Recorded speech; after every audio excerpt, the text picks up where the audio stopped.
Landsharks does too.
Welcome to Johnson Haygood Stadium, where the Oceanside Landsharks are ready to play host for the second time this season after trouncing Gray Collegiate Academy a couple weeks ago.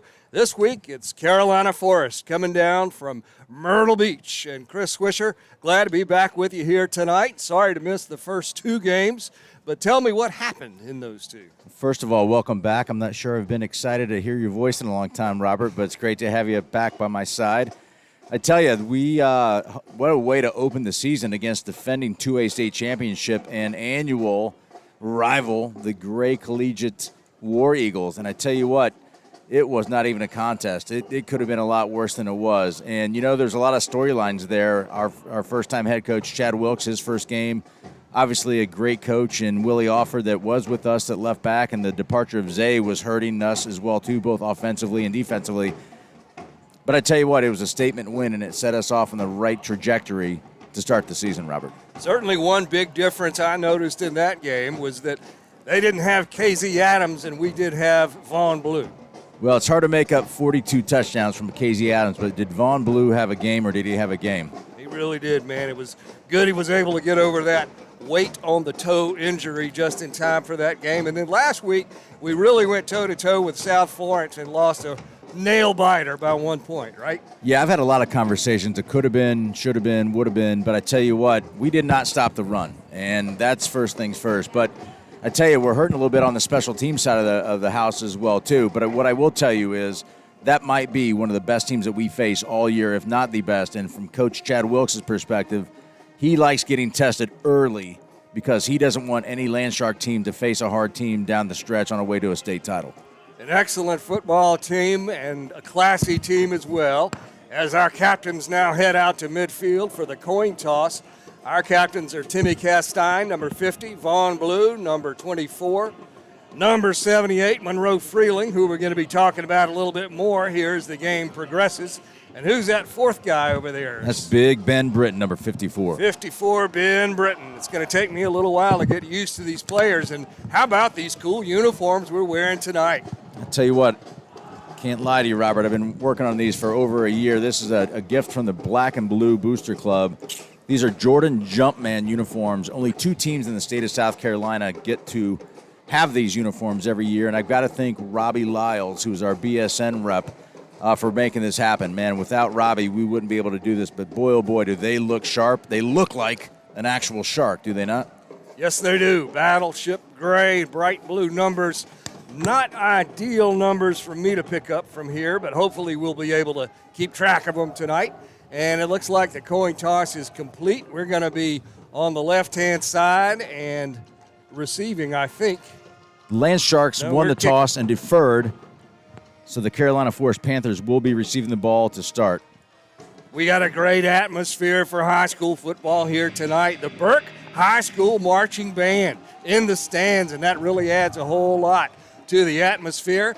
The Landshark players all down there deep in the throat of that big shark head. They're about to be regurgitated out onto the football field, and then we're going to get things going here on a beautiful night for football. A deluge of rain passed through the Charleston area yesterday. I was really worried about what it might look like tonight, but it's perfect. We've got the artificial turf here at the Citadel Stadium in great shape, and I'm ready to get this thing going. Robert, what a statement could the Landsharks make? It's the first time we've ever played a 5A team in South Carolina in our school's history. Yes, it is. Last year, of course, we wanted to play Goose Creek, but 2 o'clock on the afternoon of that game, they canceled on us, and we wound up going and playing a 5A team in Charlotte, Butler, who kicked our butts, and here come the Landsharks, ready to face this challenge. Carolina Forest with a student body of over 2,700 students. Oceanside closer to 700. The numbers are not in our favor. Last night, their JV team upended our JV team by a score of 21-6 up in Myrtle Beach. I'll tell you, though, our JV team is 0-2, but they got a lot better last night. They faced a really well-coached and an older JV team that did not have they had one freshman, they had a handful of juniors, which is a little odd that we've not faced before, and a really a good group of sophomores. But I'll tell you, a couple of big moments that we did not execute well to, but we fought right back. And I tell you what, I like the chances of our younger guys getting better playing these bigger squads. And we've got 3 5A opponents on the JV team coming up here next.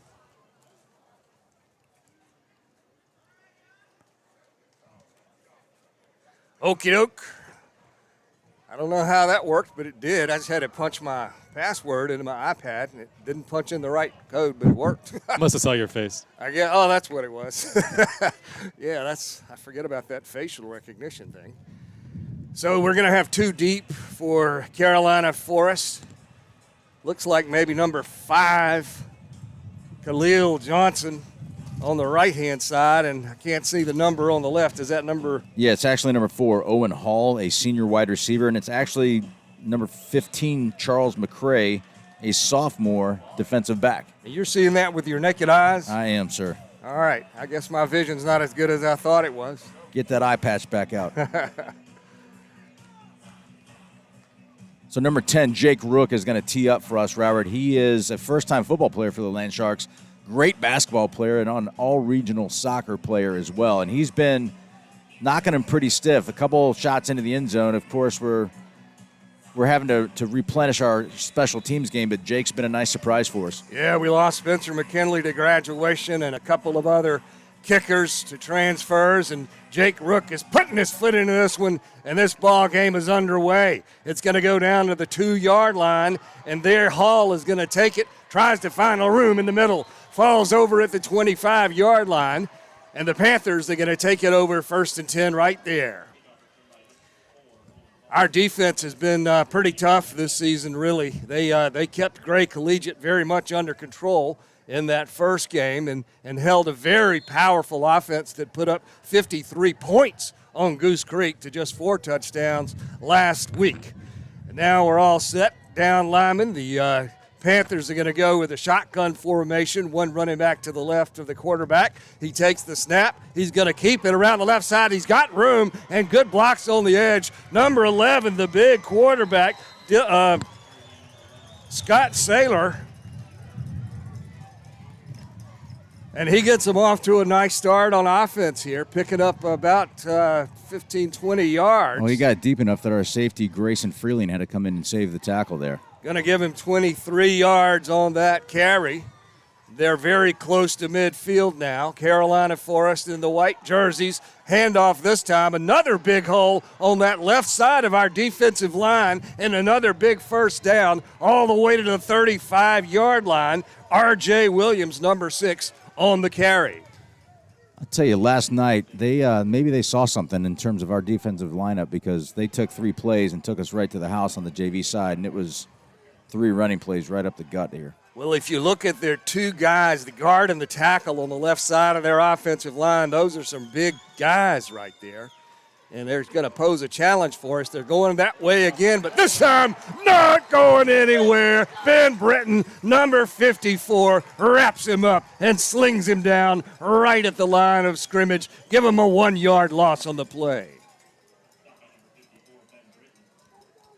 So now it's going to be second down, about 11 yards to go, 10:43 on the clock. Here first quarter. No score. Carolina Forest going right to left against the Battleship Gray Landsharks. This is going to be a quick pass over to the right side. Oh, my goodness. Great play over there by the safety, number 3. And, of course, that's Zach Hagedon. Yes, sirree. Zach is really coming up strong this year, his 3rd year starting on defense, and he's been a beast for us every single year, a real difference maker for us. And that was a tackle I thought for a loss, but they're going to give the pass a 1-yard gain. But now it's going to be 3rd down and 10 yards to go.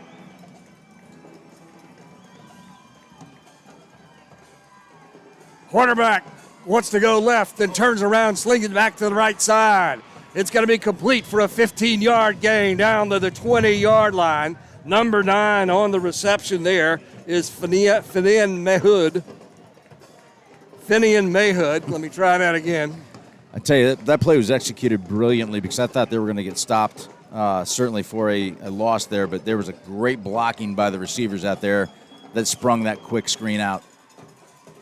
So the Panthers having some success here on offense early in the ball game. Have it 1st and 10 on our 21-yard line. The quarterback again in the shotgun. We move our right end from the right side to the left side. It's going to be a handoff again to number 6, but we bring him down. Ben Britton once again on the tackle. R.J. Williams on the carry. Was that Khalil Johnson? Khalil Johnson on the carry. That's number 5, not number 6. The quarterback is number 11, Scott Saylor. He's a big guy who's already shown he's able to run the ball. They're all looking over to the sideline now as they're facing 2nd down and 10. The ball on our 21-yard line. Ben Britton, so far the big player on defense for the Landsharks with a couple of big tackles. Zach Hagedon also on a nice pass defense. Quarterback wants to go for all the marbles into the end zone. Zach Hagedon on the coverage.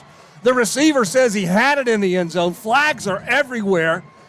That would be, you think, pass interference on Zach. It didn't look like it to me. They're going to give him a touchdown regardless. And the Panthers strike first and take a 6-0 lead here at Johnson Haygood. That was a pretty impressive drive. They showed the ability to run it.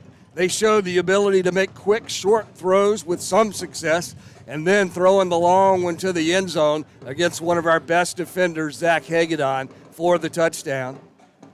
Swish, did you see pass interference over there? It's kind of hard from where we are. Yeah, maybe it was a face guarding. I mean, I don't think he didn't turn around. Maybe that's, and who knows if there's a little tugging on the jersey going on down there in that far corner. But Zach, you're right, is our best defender out there, so I'm confident in his capabilities. That's a great ball thrown, great catch. And we're coming off sides here as they go to kick this extra point, the PAT. Let's see what the referees call. It's going to be on the Panthers, moving them back 5 yards. Their kicker is number 81, J.J. Chaddock.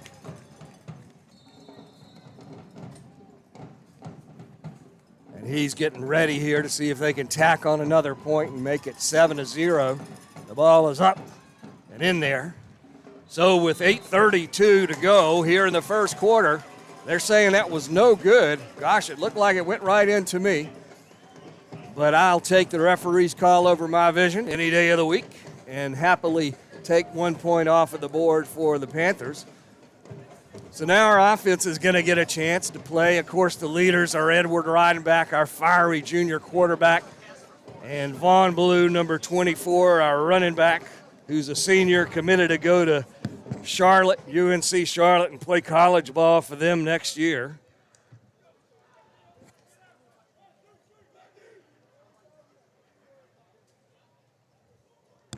And we've got some depth in our quarterback room as well. We started the season with 5 guys trying for the quarterback position. Edward won it out. And he's shown the ability this season not only to throw the ball but also to pass it. And what's going on down here with the referee?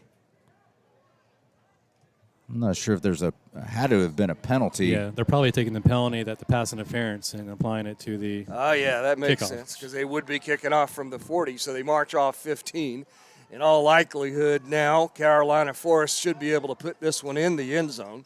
We've got Zach Hagedon and Vaughn Blue deep for the Sharks. They're standing right around the 1-yard line. And, yeah, this ball is going to go way past the end zone. So we'll take it out at the 25-yard line.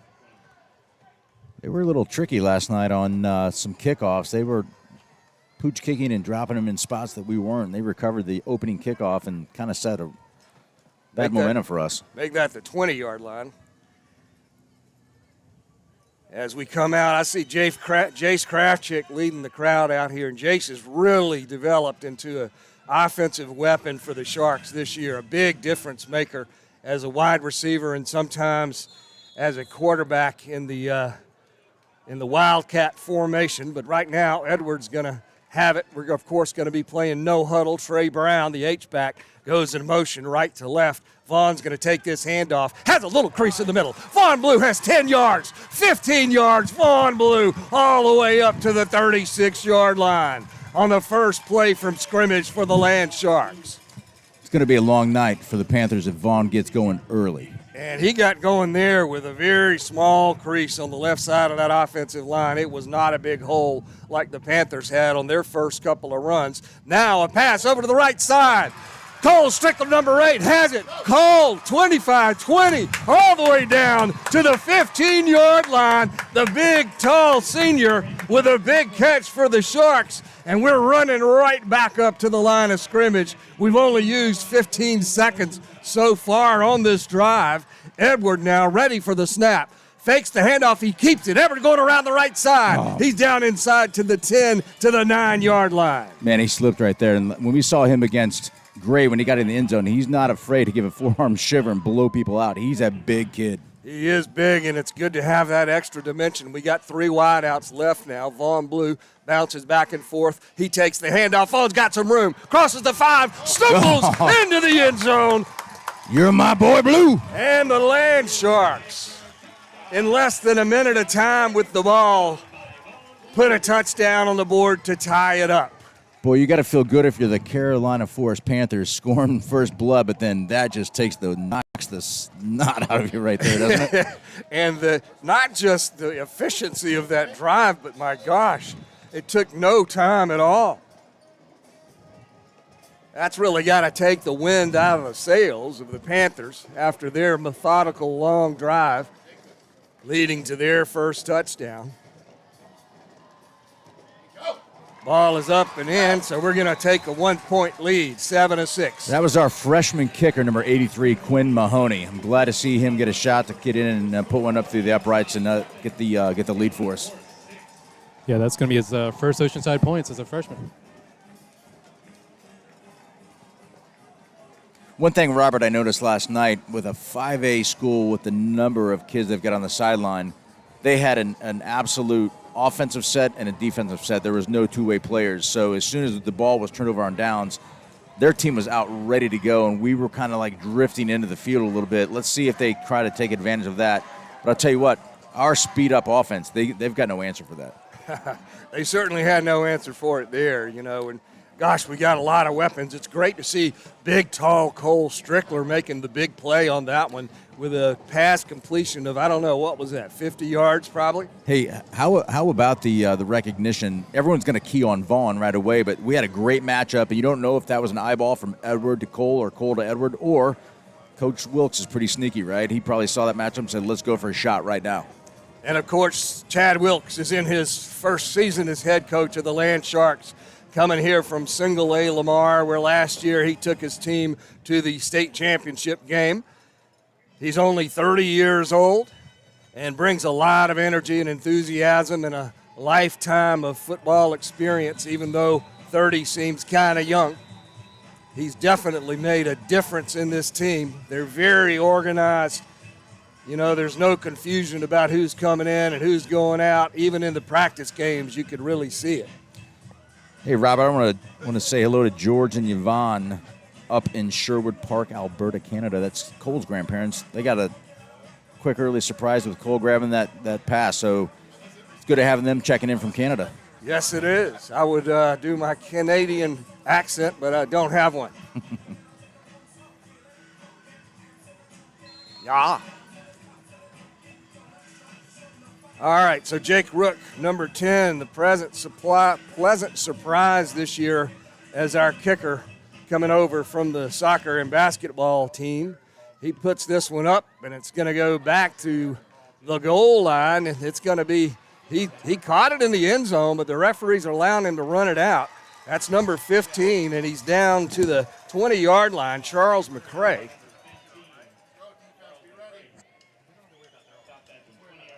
Can you run it out of the end zone these days? I thought that once your foot was in the blue of the end zone there. I did too, but both referees clearly saw it. See what I'm talking about here, Robert? They get out to the line of scrimmage quickly, and we've got to keep an eye on that. Make sure we're ready to go. And you see our defense disguising their look by being in a vertical line. Now they all fall into position. We got 3 down linemen and an edge rusher over on the left side. Number 11, the quarterback, wants to throw it deep. He's got a man on a quick out, but it's incomplete. Number 7, the intended receiver there, was Alec Youngblood.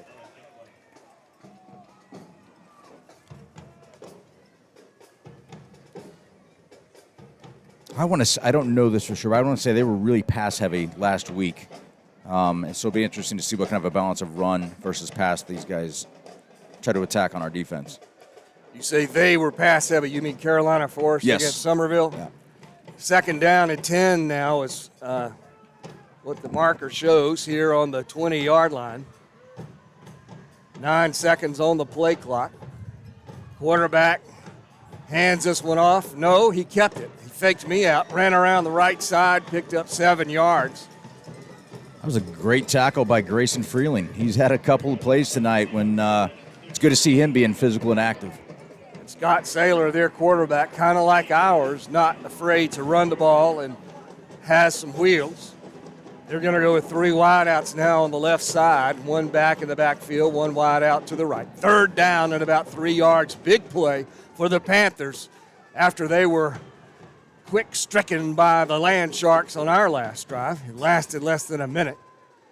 And the quarterback is going to do a little option, but he keeps it. He gets the 1st down, crosses the 35 up to the 37-yard line. That's going to be a 1st down for Carolina Forest. Again, a little more slow and careful than the Sharks, who are gunslingers on offense.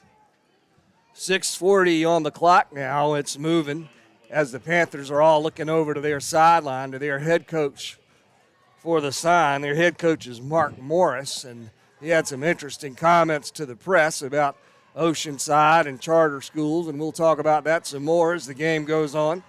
The quarterback now hands this one off to his back. He goes across the right side, picks up about 5 yards on the carry. I think that's going to be R.J. Williams, number 6. It is. No, that's.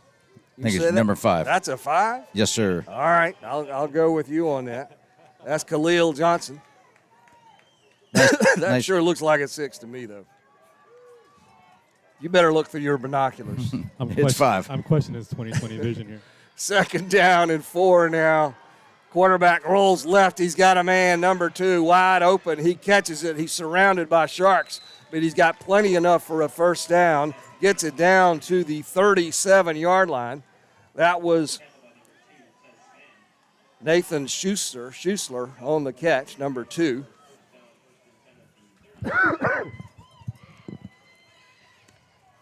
Yeah, I guess that is a 5. I'm looking really carefully at it, but man, that looks like a 6. Anyway, 2 wide outs right. 1 to the left, hand off to number 5. And we get him in the background. That looks like big number 54 in there again, Big Britton. Ben is just charging in there. That's his 3rd tackle for a loss on the day. Good job by Max Mormon, number 20, coming in to clean up as Ben had him in his wraps. I want to give Max Mormon's grandmother, Ann Mormon, a hello up in Louisville tonight. She's 85, and from what Max's dad tells me, she's a lot meaner than Max. We could take her on the squad for the Landsharks. That's saying something. 2nd down and 13 yards now for the Panthers. 4:47 on the clock here, still in the first quarter. Quarterback in the shotgun, ready for the snap, has it. Number 22 now in it, running back, but the quarterback keeps it around the left side. He picked up about 5 yards, and that's going to give him 3rd down and 8 to go for the first down. Scott Saylor, their quarterback. I got to tell you, I'm impressed with how Grayson Freeling's playing tonight. That's his 3rd big tackle, and he's not showing any hesitation to fill and come up and hit low and stop those runs when we need them. So good job, Grayson.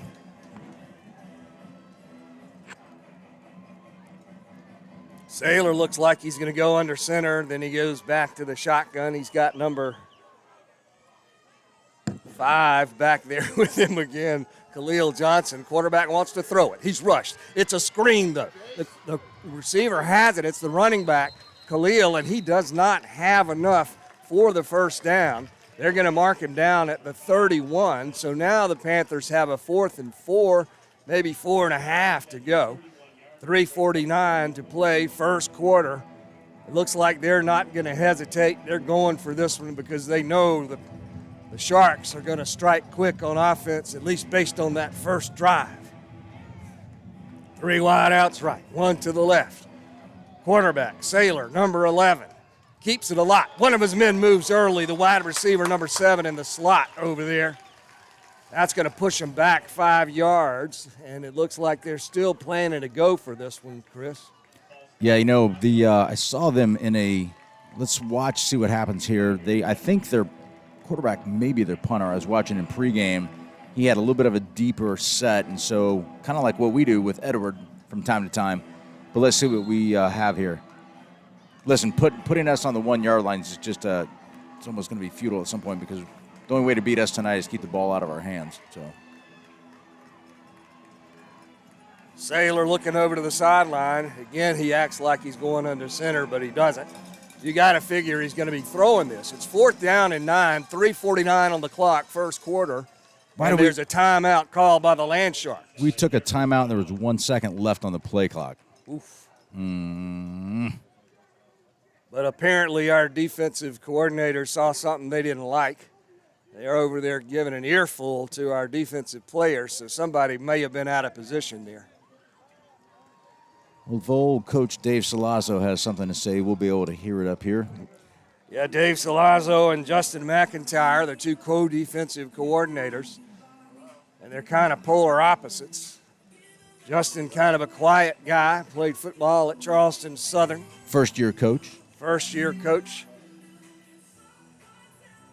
Identifies with the players because he's not much older than they are. Salazzo, of course, has coached everywhere, including right here at the Citadel.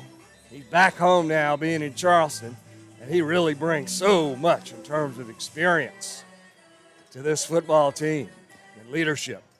And to add that, he was a player as well. So now, 4th and 9, the Panthers trying to keep this drive alive, knowing that the Sharks have their number on offense. And notwithstanding a long timeout, they're still looking over to the sideline after the coaches have a chance to survey our defense. Saylor, reading something on his wrist, has number 5, Johnson, as his running back to his right. He wants to throw it, rolls right. He completes it to number 4, and he's got a first down, Swish. That was about a 10-yard pass down to the 26-yard line. They're doing a good job of sustaining a drive here, Robert. like I said a bit ago, keeping the ball out of our hands is going to be the only way that they can have a good chance of containing us. And they're putting together a drive. I mean, two drives they've chewed up basically the entire first quarter so far. Now they have a 1st and 10 on our 26. Johnson takes the handoff, tries to bounce it outside, but he's wrapped up and brought down. And has that been Britton again? Nope. Number 11, Dylan Baker. Dylan Baker, the big defensive end, making his first tackle of the night, at least first one that I've seen. Timmy Castine has been quiet. We haven't called number 50 yet here tonight. Of course, he's riding high after being named to the Blue-Gray All-America game earlier this week on Monday, the same day that Monroe Freeling announced his commitment to the Georgia Bulldogs. Not a choice I would have made, Monroe. Sailor now takes the snap, rolls out to the left side, throwing all the marbles to number 2. He's out of bounds in the end zone. Great coverage by number 2, Tess Spahn. Ran him right out of the end zone. Hey, this Carolina Forest team is not afraid to throw the ball deep on us. They're facing another 3rd down big play here. Line of scrimmage on our 29-yard line, 3rd and about 14. 2 minutes, that is, and 39 seconds to play here still in the first quarter. Let's keep an eye out here for a screen play, a quick screen out to the side. They're not afraid to throw it to the end zone either, though, Swish. No, they're not. Sailor takes the snap. He's going to do option, pitches it over to Johnson. He picks up 0 yards, and that's going to make it 4th down now. Great pursuit by number 12, Jace Krafchick. Jace playing both ways for the Landsharks as a linebacker and also a wide receiver. We got numbers, I think it's 16 coming in there in the left. Yep, that's Nate Sturm coming in to replace a linebacker, Johnny Gunn.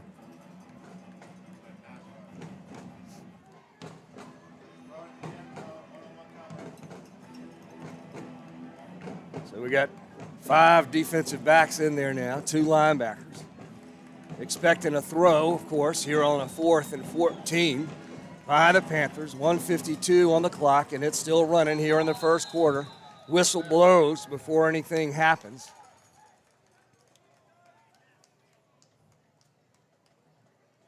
And they're going to march it off against the Panthers, delay a game, so that'll put them 5 more yards back. Now it's going to be 4th down. Watch for the quick punt here, Robert.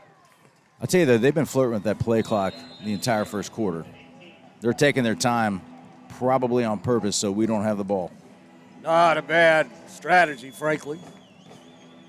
But they've got a 4th down and long here. Looks like about 18 yards or so, maybe 19. Sailor drops back, throws across the middle, incomplete. And that's going to be a turnover of possession in favor of the Landsharks as the Panthers fail on a 4th down conversion. That's a surprising decision to throw. I mean, it was well beyond or well in front of the first down marker. So even if that had been caught, it was going to be a turnover on downs. There's Cole Hamilton, our ball boy extraordinaire. That kid gets over 20,000 steps in a game for us. Younger brother of number 5, Logan Hamilton, a wide receiver for the Landsharks. Their mother, Megan, very involved as well in the Black and Blue Club. We've got 12 seconds on the snap clock here. Play clock, that is. 1st and 10, of course. Ball's on our 34-yard line. Edward Reinbach puts the receiver in motion right to left. He's going to give it to Vaughn Blue around the right side. He's got some blocking in a hole. Oh. Vaughn Blue hit hard, but he picks up 13, maybe call it 12 yards, but plenty enough for a 1st down. Robert, I'm going to tell you, without seeing him live this year, he is such a different runner where he is not avoiding the contact, he's delivering the contact. And Absolutely. He has built his body, and, man, he's out on a mission this year. He was ready to put that guy on the ground, and he did. So quickly, we're back up. Edward again gives it to Vaughn, again to the right side. This time, 2 guys hit him. He crosses the 50-yard line, picks up 3 or 4 yards. That's going to give us a 2nd down and about 7, let's say. The clock down now to 1 minute to go in the first quarter. Landsharks leading this game 7-6. We struck very quickly on our first drive, moving a little bit more slowly here this time around. We got Cole Strickler all alone over here on the right side. Bryce Bennett in the slot on the left. I guess that's Jace Kravchik over there on the wide out. On the left side, we put Trey Brown, the H-back, in motion. Edward takes it, fakes it. Edward still has it, has the first down. Riding back all the way down to the 35-yard line. Hey, just as their number 11 can pull the ball and run, so can ours. Our local TV guys have got to get Edward's name right. It's riding back, not reading back. His dad, Rhett, tweeted in response to one of the TV guys explaining it's like the composer riding back, and I don't know who that composer is, to be quite frank. It might be Bach. Riding Bach. There you go. There you go. I had a simpler explanation as Edward takes the snap, fakes the handoff, slings it over to the left side. Oh, my goodness. Bryce Bennett had some room over there, but Edward threw it over his head. I tweeted, the way to remember it is if you're not riding in the front, you're riding in the back.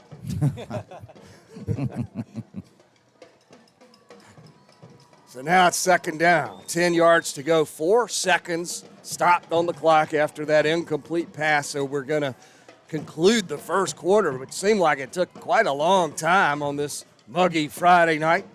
Trey Brown in motion. Edward gives it to Vaughn. There's the man in the backfield to meet him, but Vaughn gets to the corner, picks up 6 yards out of absolutely nothing. Man, he is quick. Vaughn Blue had no business picking up any yardage on that one, and he eked out about 6. So now it's going to be third down, let's say 5 to go, as we're going to switch up and move our way into the second quarter. I'm going to let you talk for a second while I take a break. Yeah, you got it. Well, I'd say if we've got to take a look at tail of the tape, we don't have the stats yet, but I'd like to say time of possession is certainly in the hands of Carolina Forest, but they only got 6 points to show for that, whereas we had the ball for less than a minute and scored and are on top. And correct me if I'm wrong. I think they had 2 possessions, and this is our second possession. It is. Okay. Yep. Yeah. Our first one, I don't know, it took about 45 seconds or so. Well, one of the keys for us is going to have to be they sustained long drives, and as we have noted, they're taking their sweet time between play calls, and that's probably by design to keep the ball out of our hands because they know we can strike pretty quickly. So the key for us, honestly, is if we can stop them and get a turnover on downs, it's going to be pretty fruitful for us. Chad Wilkes, of course, his offensive philosophy is to get as many snaps as he can in a game because your odds of scoring go up dramatically the more snaps you're able to take on offense in a game. So now it's third down, 5 yards to go, and we've switched up. We're going right to left now. Oceanside Landsharks in our brand new Battleship gray uniforms tonight. Edward gives it to Vaughn. He's hit right at the line, picks up maybe 1 yard.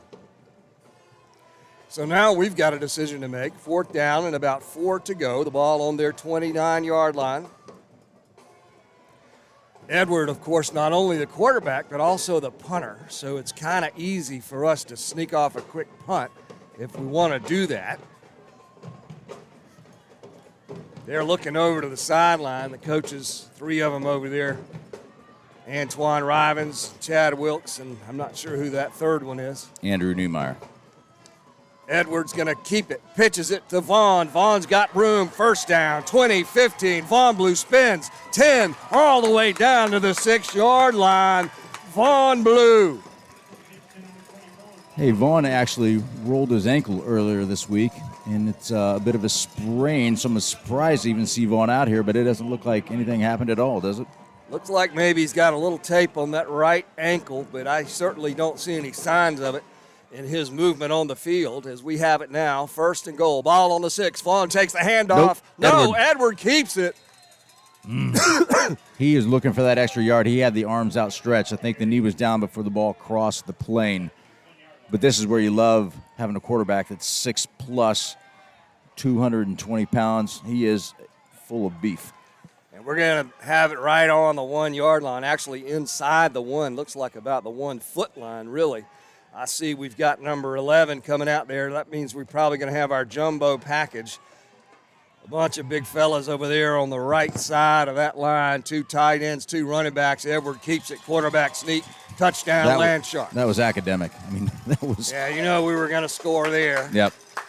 10-18 on the clock, 13-6 now your score in favor of the home team Landsharks. I kind of like that under center stuff. I'm kind of old school. You are old school. I'm just old. So we've got, looks like number 83 out there again. It's not 83. Who is that? That's 83, Quinn Mahoney, the freshman kicker. Well, boy, he punched that one through. The snap was a little low, but give credit to Edward Reidenbach to pick it up and place it down. So I get it. I get it now, Bach. I thought there was a composer named Reidenbach. I'm like, I don't know him. I do know Bach. Hey, and Mozart and Beethoven. Robert, while we're waiting for the kickoff, I want to say hello to our volleyball team that is down in Tampa right now. They were invited to play in the Nike Classic Tournament of Champions, and I know Wiley McCall and all of the gals are watching right now, so I want to say hello to them and good luck to them tomorrow. Thanks for tuning in to the Landsharks tonight. Indeed. I should say the defending state champion Landshark volleyball team. Lots of state championships owned by the fairly young Oceanside Collegiate Academy.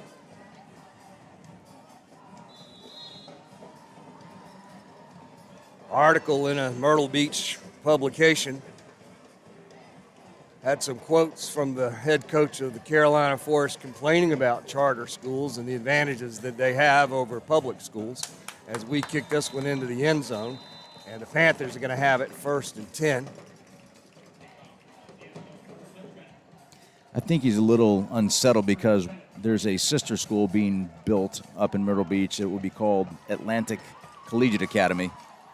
And I think the concern is potentially drawing players away, which is a legitimate concern. But at the end of the day, I had to help him remember we're not a private, it's a public charter school.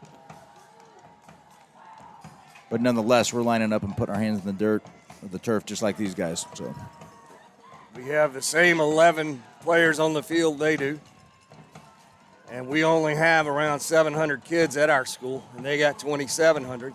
As we tackle this running back right at the line of scrimmage, he picks up 2 yards. That's number 5, Johnson on the carry. Johnny Gunn in on that tackle, and his grandmother, Candy Collins, says we need to call him Jonathan Gunn. Jonathan Gunner. Johnny Gunn just sounds like a whale of a name, doesn't it? Maybe Jonathan when we need to be formal with him. But I got to be honest, I like Johnny Gunn. To me, that's the linebacker name right there. 2nd down and 6 yards to go now. Carolina Forest, quick throw out to number 10 over in the left flat. He's tackled immediately by our cornerback, I think, over there on the right side. That, of course, Zach Hagedon on the carry, on the tackle, that is. Number 10 was the intended receiver. he hit him so hard his own helmet came off, and so now Nate Sturm is in on the play because he has to come off the field for one play. Anthony Aponte, the receiver there, who lost yardage. So now it's going to be 3rd down, 7. Clock down to about 9 seconds to go here in the first half. We're up 14-6. The Panthers take the snap. The quarterback's going to throw it deep down the right side. Tez Spahn on the coverage. Attaboy Tez. That wide receiver, number 2, Nathan Schuzier, had a step on Tez, but the ball just a little too far for him to grab. I got to say it every time we broadcast, I love that kid. He is undersized, and everybody thinks it's a mismatch and wants to pick on him, but he does pound for pound, inch for inch. That kid, I'll put him up against anybody. Tez is a player.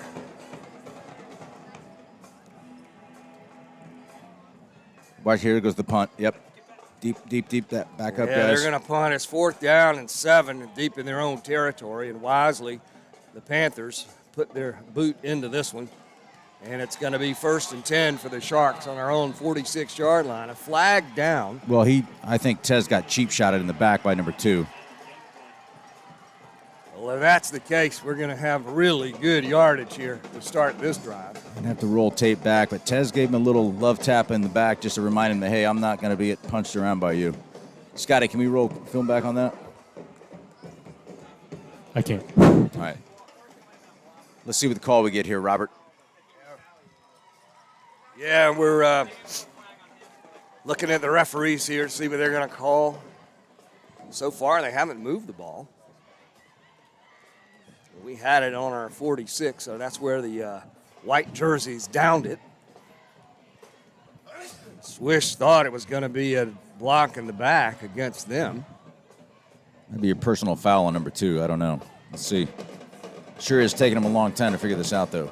Well, they are now. They're moving it. Once both teams got set and ready to snap it, they decided to move it all the way back to the 39-yard line of the Panthers.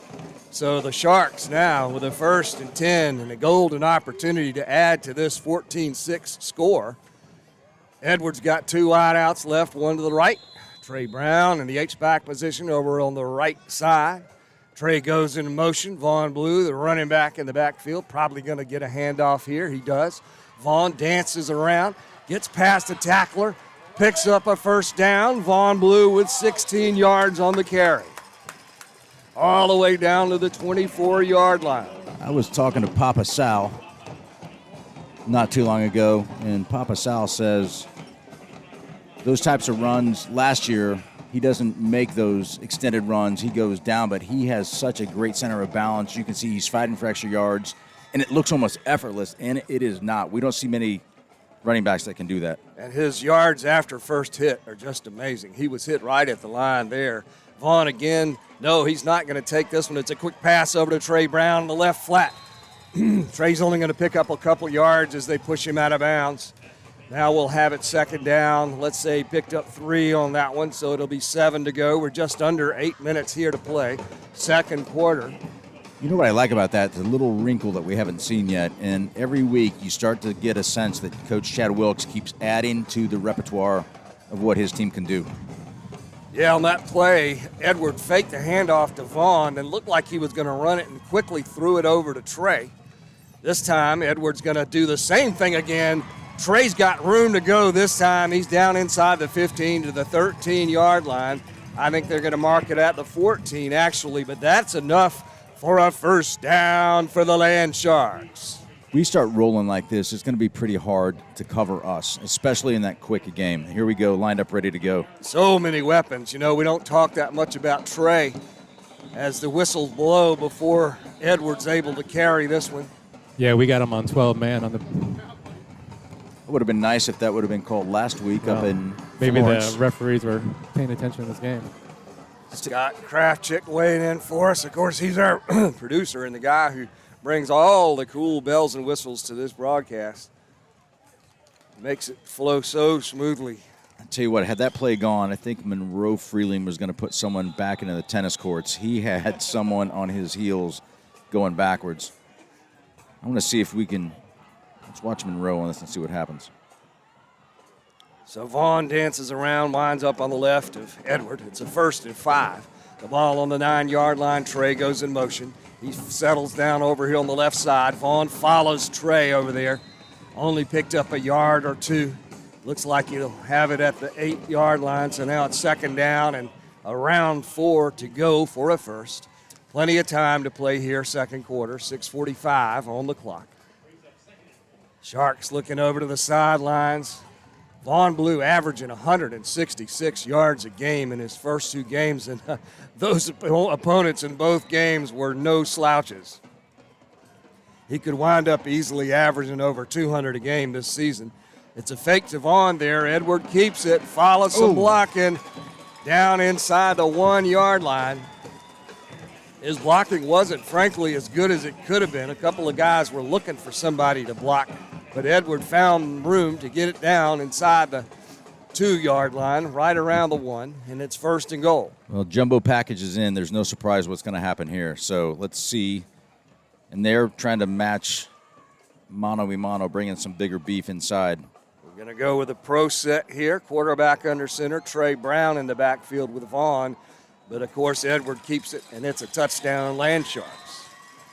I like it when you can say it's a touchdown and you have to don't even have to get all excited about it. I guess it's almost kind of pedestrian, It's you know? pedestrian, nothing to it. Robert. It's only the second quarter, and we're getting bored here already. So we've had 3 possessions. We've scored on all 3. And, again, the key to this is just keeping the ball away from the Landsharks if you're the Carolina Forest Panthers, but I don't think it's going to help a whole lot. This possession, of course, started deep in their territory. I think it was on their 39-yard line. So it was just a 39-yard drive. Took about 4 or 5 plays. As that extra point is good, and we now lead at 21-6. 5:55 to go here in the second quarter at Johnson-Haygood, where the Landsharks in their second home game of the season try to get a winning record on their schedule. Right now, they're at 1-1. Robert, I know a lot of talk has been made about our pre-region schedule and a lot of moaning and groaning early on, but I got to tell you, laying the wood to Gray felt really good. Yeah. And listen, I'll never condone a loss that I feel okay with a loss, but last week it didn't feel like a loss. I mean, there was a great opportunity. We should have won that game. But even that loss, I think our team grew and got so much better. And you just had that confidence again, going on the road in a very hostile environment that played loud music that I griped about like a grumpy old man the entire time. But we came out 1 point shy of beating potentially the future 4A state champion for the state of South Carolina. And now we take on a really good, sound 5A squad. We have Sumter coming up as well, too, and we're going to get battle-tested. But I'll tell you what, we just got to make sure that we get to the region. It's not a letdown for us. Hey, real quick on the extra point, it was Owen Millard long snapping. Oh. So something we take for granted, but it was his first time out there. Attaboy, Owen.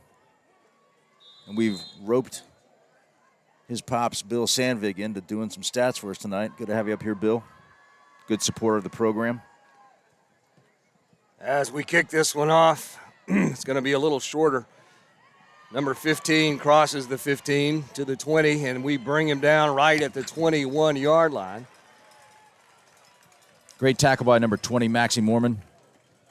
Charles McCrae was the returner for Carolina Forest. Now they're going to have it, 1st and 10, 5:47 on the clock in the second quarter, and they're going to see if they can maybe use up some clock here and put points on the board before halftime and close that gap on the scoreboard a little bit. We're leading 21-6. Number 11, their quarterback, Scott Saylor, has run it some. He's handed it off some. He's thrown it some. They mix it up pretty well. This time he hands it. No, it's a fake to Johnson, then a quick pass to number 2. He picked up 11 yards, enough for a first down. Nathan Schussler on the catch. He's had a few big catches already in this game. Well, he's the one that gave us that 15-yard gift on the punt. Panthers kind of quickly back up to the line, but they pause, as usual, and look over to the sideline, get input from their coaches. They got 4 wide out, split evenly. Saylor takes it, fakes it, throws it across the middle again. It's complete. We tried to tackle the guy around the head. He busted loose. He crossed the 50-yard line, and finally Tez Spahn brings him down at the 46, and they're saying a fumble. We're on it. There's also a flag down on the 40. Yeah, there was a flag down in the middle of that play. It could have been a variety of different things. Legal man downfield. But they are not going to give us that ball on a fumble. And instead, they're going to move it back. Well, you get the sense being down 21-6 right now, they're going to the air pretty quickly. It's going to be one of the better ways to get downfield on us. And they've passed. It looks like they've got a pretty good passing attack so far. That was a nice run after the catch by the Panthers on that play. Sailor now with 5:04 and clock ticking. Looking at a 1st and 15 going left to right. He takes the snap, gives it to Johnson. We hit him in the backfield, and finally Timmy Castine, number 50, makes his presence known. And then Ben Britton comes in to help out.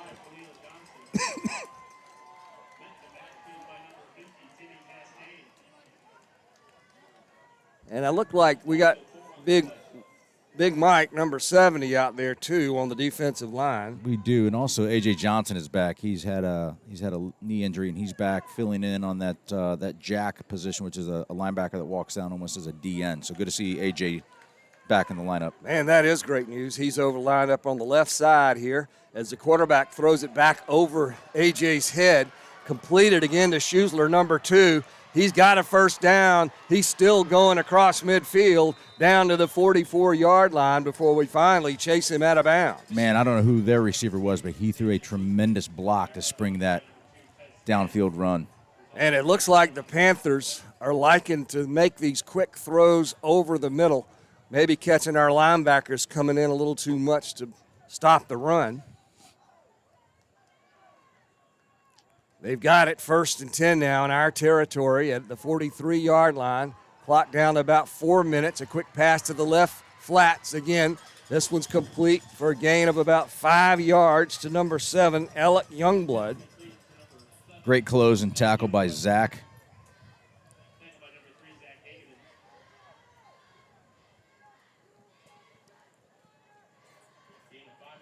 And the Panthers are doing exactly what I said they'd probably want to do here, use some clock and move it towards our end zone. So far, so good, even though they did have a big penalty. So the quarterback is going to keep this one, go around the left side across the 30-25. We hit him. He falls forward and finally down at about the 16-yard line of the Landsharks. And he's taking advantage of that when he sees something that's pretty clearly we're loaded to one side, and he went to the short side of the field and got some great real estate there. And they're moving it pretty handily on us right now, fellas. Yeah, this looks a lot like their first drive, which was successful and methodical.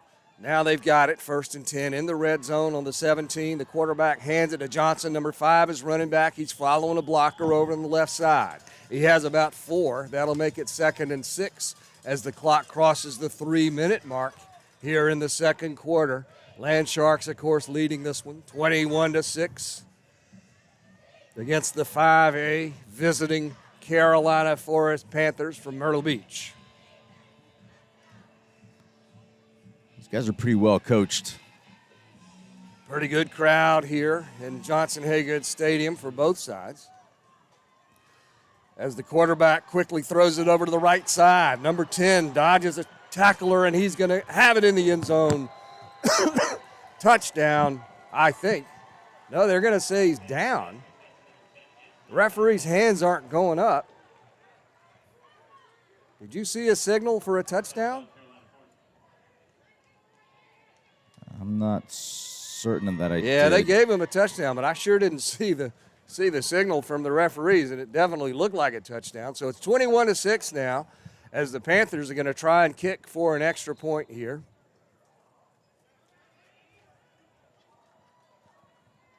At the 2:27 mark, plenty of time left here, Swish, for the Sharks to put more points up. Yep. If anything, Carolina Forest might have scored a little faster than they wanted to. Yeah, but I got to tell you, probably more concerning is just the way they move the ball down the field pretty effortlessly.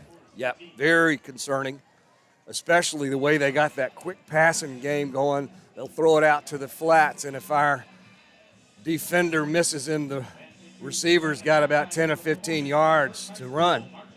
And then they do some quick throws over the middle, and they're getting some runs after catches from their wide receivers. Their running game has been solid but not spectacular.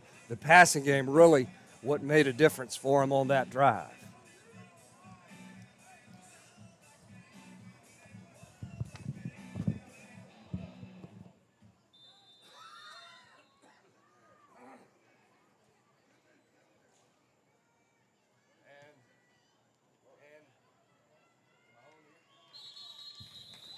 Carolina Forest kicks it off with 2:27 to go, and we're going to have a chance with some pretty decent field position. We fair caught that one by Johnny Gunn.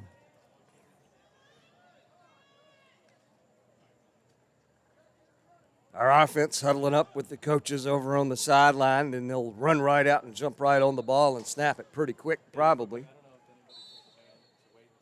Looks like Cole Strickler and Bryce Bennett are coming out. They'll be on the right side, and we'll have Trey Brown back in there at the H-back. Jace Kraftchick. No Trey's going to be in the slot on the left side. Jace Kraftchick wide out to the left, and now we got Vaughn Blue out on the left as well.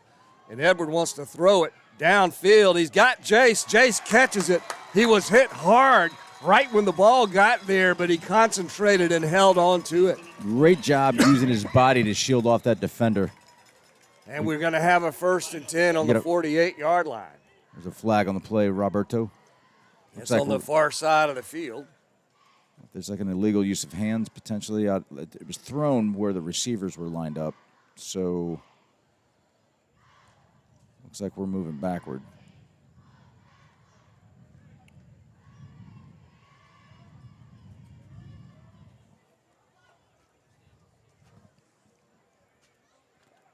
I will say our officiating crew is very thorough tonight, calling a good game. I'd have to agree. They're taking their sweet time here on this call. What I don't like about that is it just kills momentum, too. Well, back to that play, Edward, of course, was going to throw it all the way. He was naked and unafraid in the backfield with 5 wide receivers, and Vaughn Blue split way out to the left. I thought he might be looking to throw it to Vaughn, but instead Jace Kraftchick came through with, I think, his first catch of the day. I don't know what the call. Still trying to figure out what the deal is, but it's going to be 2nd down and 15 as the end result of all that. 2:19 to go here in the first half. It's an illegal receiver downfield. I would only be guessing, but we're going to go again with 4 wideouts, pistol formation, which is a little unusual. Handoff, though, to Vaughn, who skitters through the middle, and they pull him down after he picked up about 4. Let's take a shot here. It's 1:49 and ticking. 3rd down, 11. You're down in distance here. The Sharks in our new really cool battleship gray uniforms with the bright blue numbers. What did you call these? Nike jumpers? A Nike Jordan Jumpman. Nike Jordan Jumpmans.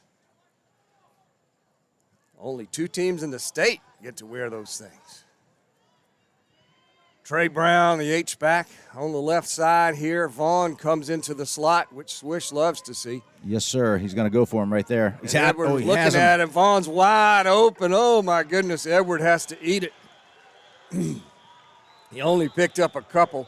That's going to make it 4th down and 9. But, man, Vaughn was right in the middle waving downfield. Edward just couldn't see him because he had too much pressure. I would run the same play again and go right to Vaughn, and that's what happened right when we scored right at the tail end of that South Florence game. That is exactly what we got to do here. But it looks like we may come in to do something different.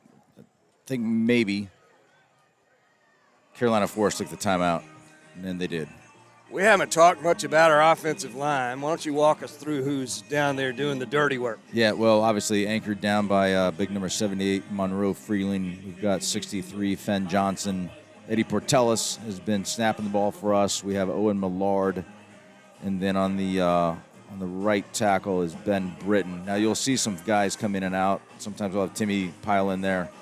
Some other ones that'll buzz in and out. But that's kind of who's been doing a great job for us all season. A little shallow on the depth. So we got to keep those guys healthy and keep them conditioned. But we're going to go here and line up for the punt with 1:05 left in the first half. 4th down and 8. And as Swish pointed out, Edward Rodenbach is our punter. And he's going to take this low snap and put it up. Nice punt. Line drive. Did he touch it? I think he touched it. Somebody fall on the ball. Well, we picked it up, and I guess he didn't touch it. Well, it sure looked like it. So Carolina Forest has got 55 seconds here to see if they can possibly tie this game up. If they score and get a 2-point conversion. Flag down on the play.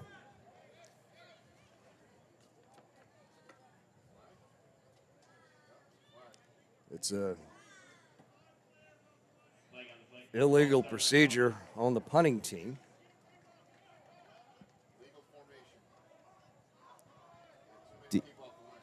Dion's calling it an illegal formation with too many folks on the line of scrimmage.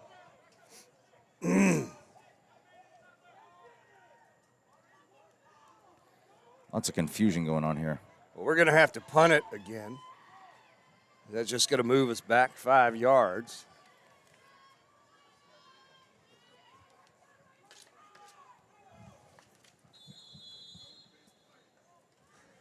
Edward going to get a chance again to show he's able to not only throw that ball, but he can kick it too.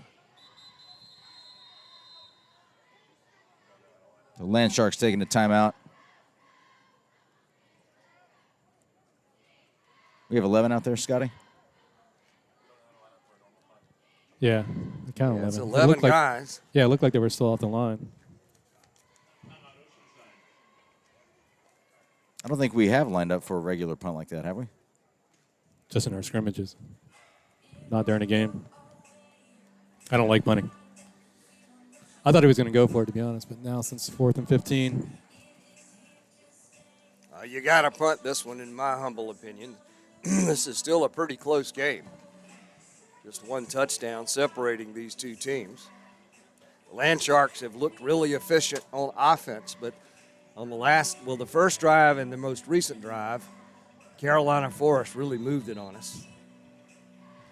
No turnovers, right? Not yet. Let's not jinx anybody.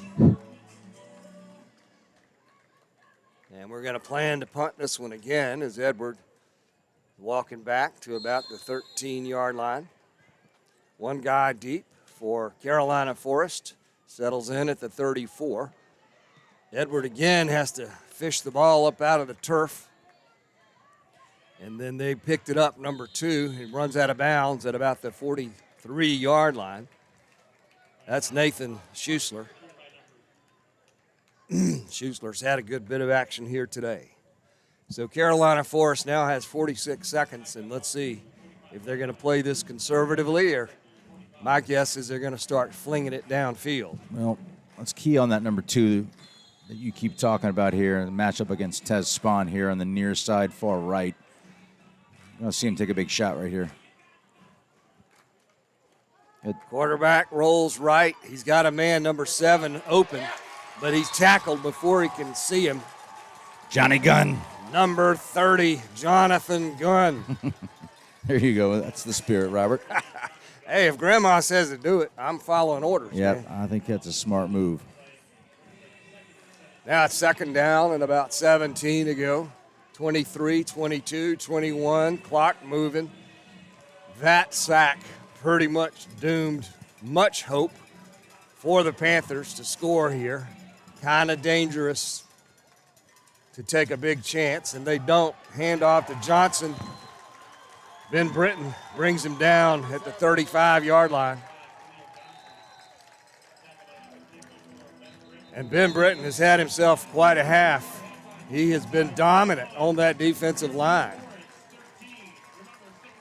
So, Robert, we're going to stay on during halftime here. We're going to try to catch our Landshark cheerleaders in their halftime show.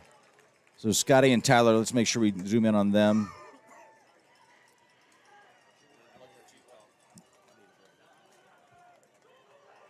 We also have the Burke Band that will be performing here shortly. So, Coach K, we got music going for the cheerleaders? Awesome. There we go. Hey, and this is for our good friend Chris Morgan, buddy. Love you. And hope you're hanging in there, pal. So enjoy the halftime show here from your daughter.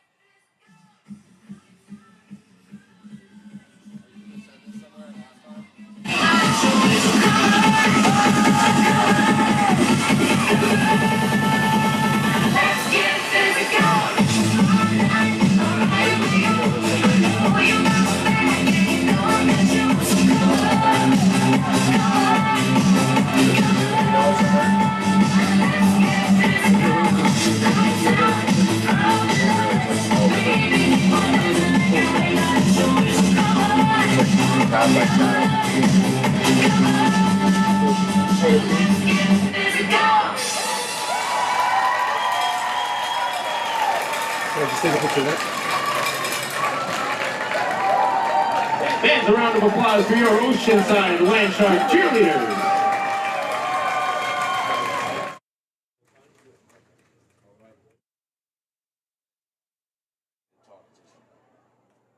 We good? There we go. Okay.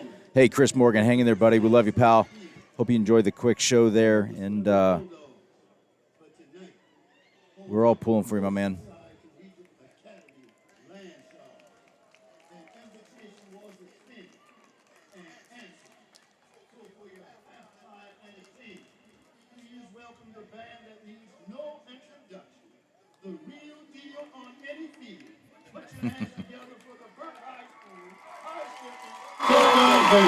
Burke High School marching band, maybe field. So we're going to tune in and watch these guys at halftime. We'll come back with some stats and preview the second half. So.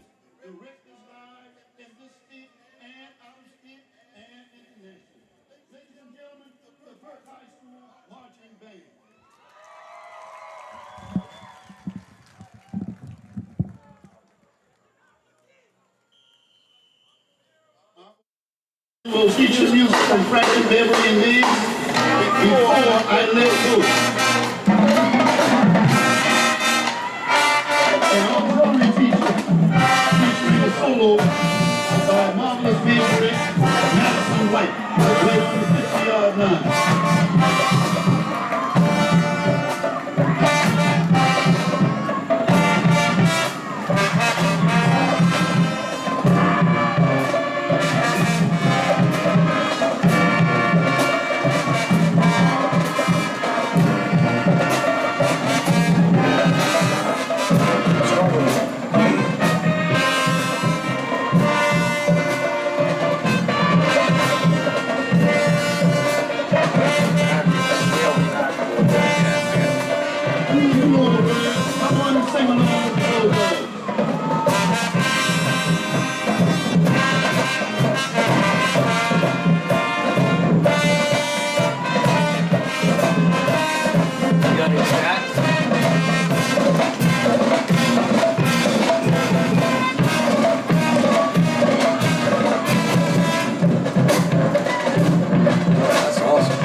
I missed some of the tackles, but that's it. As we continue on with our show, the next feature will be of the most imitated drumline in this state, the F Troop.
Charisma will now move you and woo you. That's the youth of Thanksgiving and running away.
Bless our talk to do it.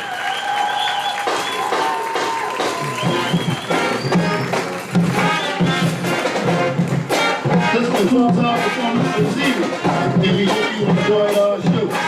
At this time, we dedicate this our band family. Start off with our illustrious director of band, Mr. Bernard Brown.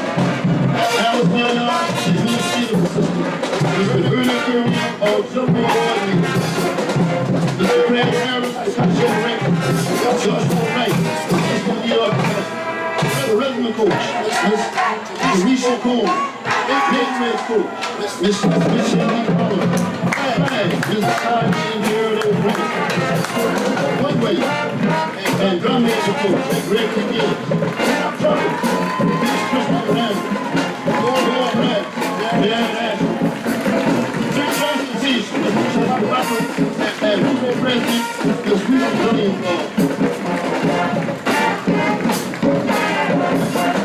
Once again, we want to thank you, Oceanside family, for doing nice,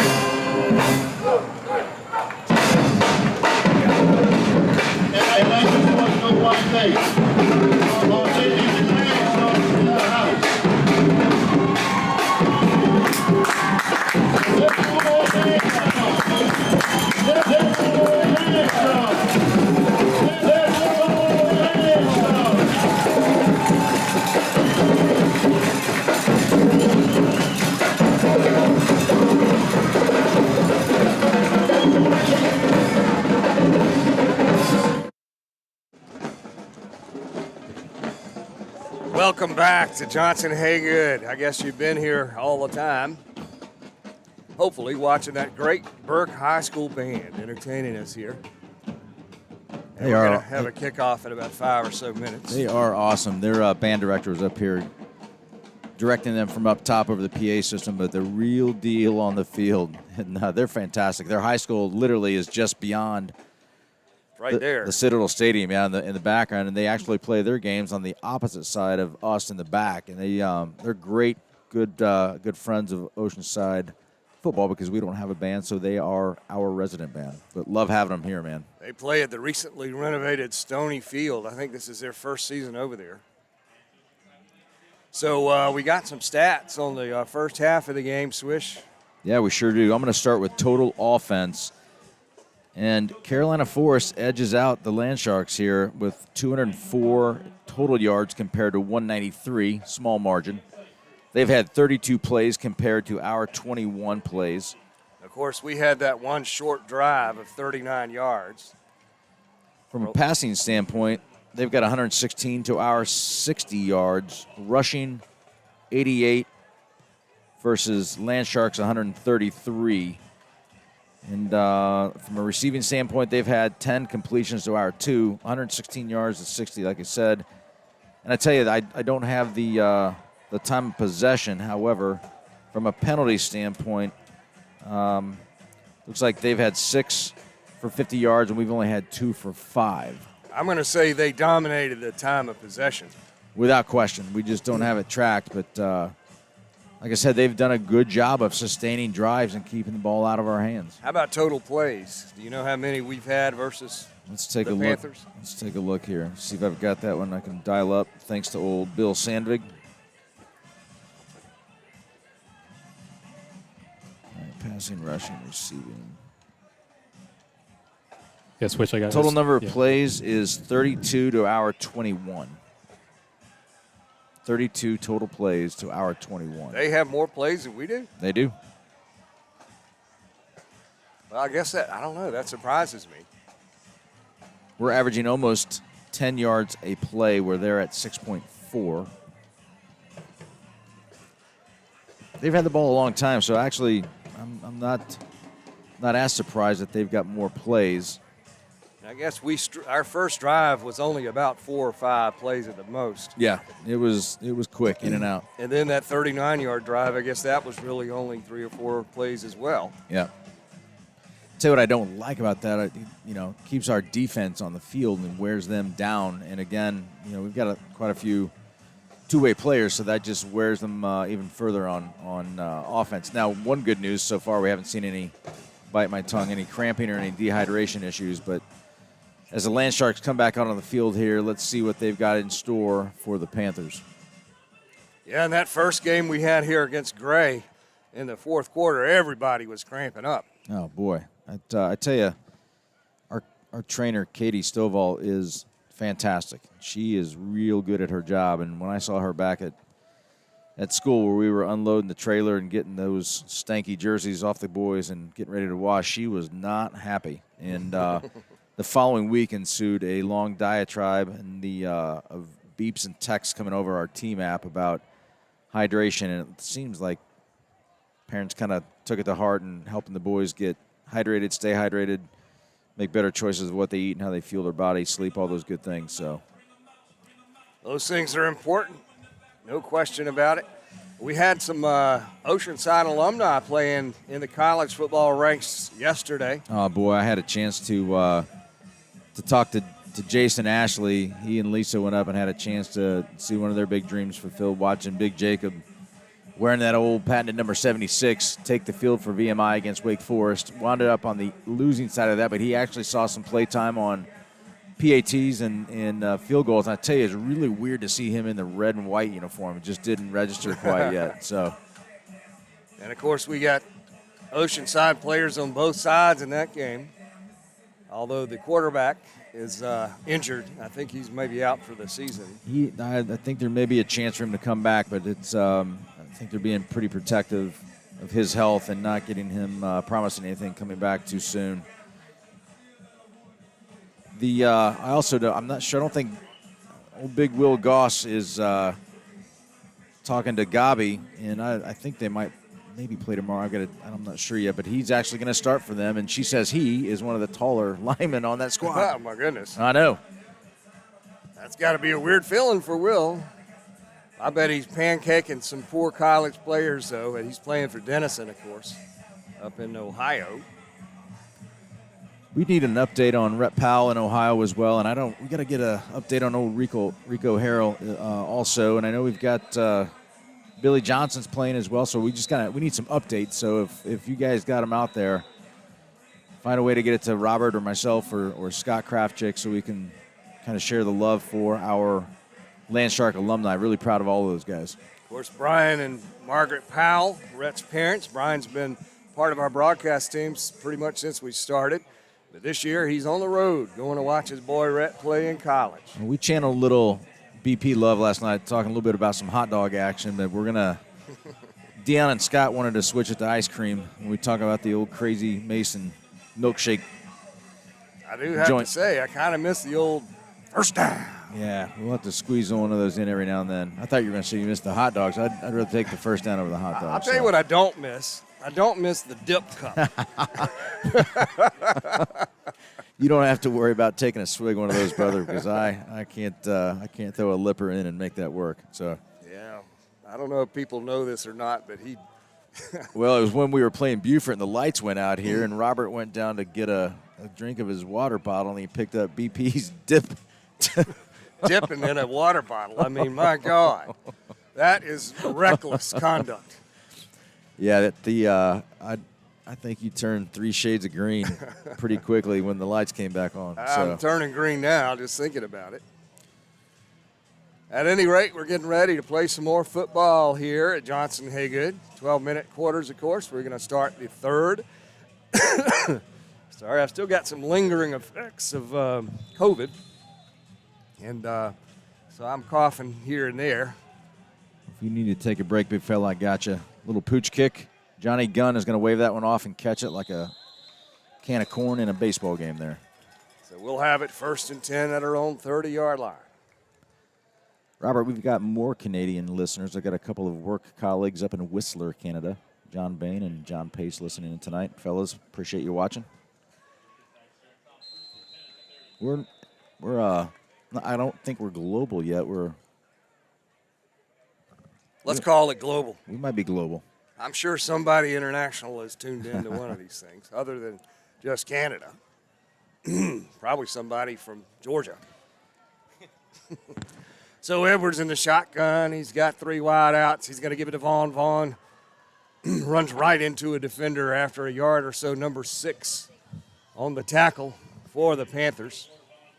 I think that's number 6. It could be number 5, but R.J. Williams is number 6.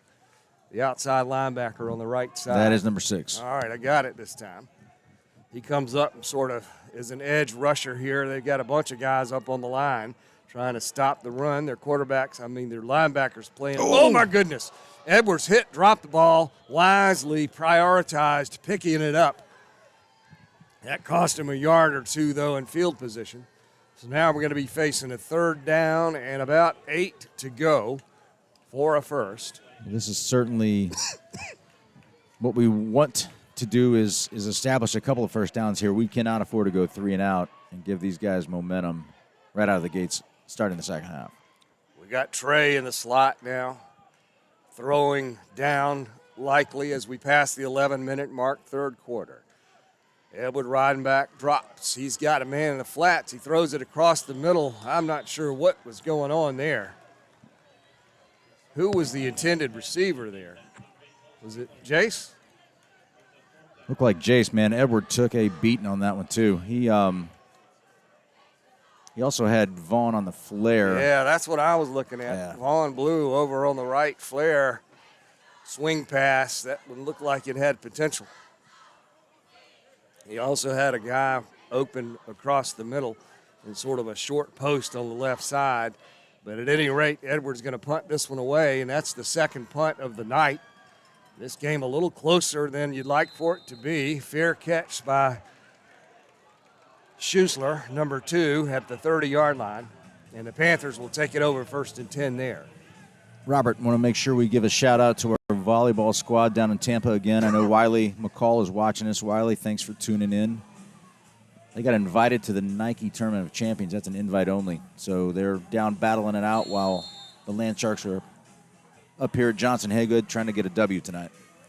Meanwhile, Gray Collegiate is over in Atlanta in the Cam Newton Invitational Tournament. We were going to play in that tournament. I don't know if it was last season or the season before. It didn't work out. Handoff to Johnson. He's got a block. It's a hold, actually, on the right side. 55 was holding one of our guys. That's going to push him back 10 yards. I thought that block looked a little too good to be true.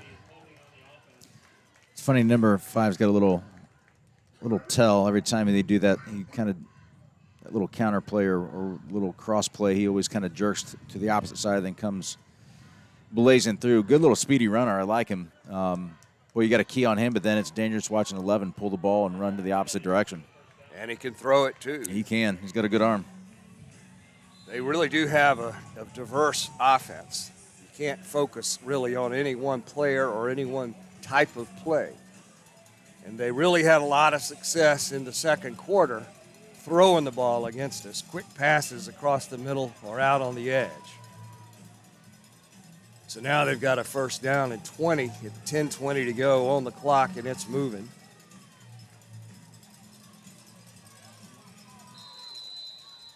A little delay of game. Well, let's push them back another 5.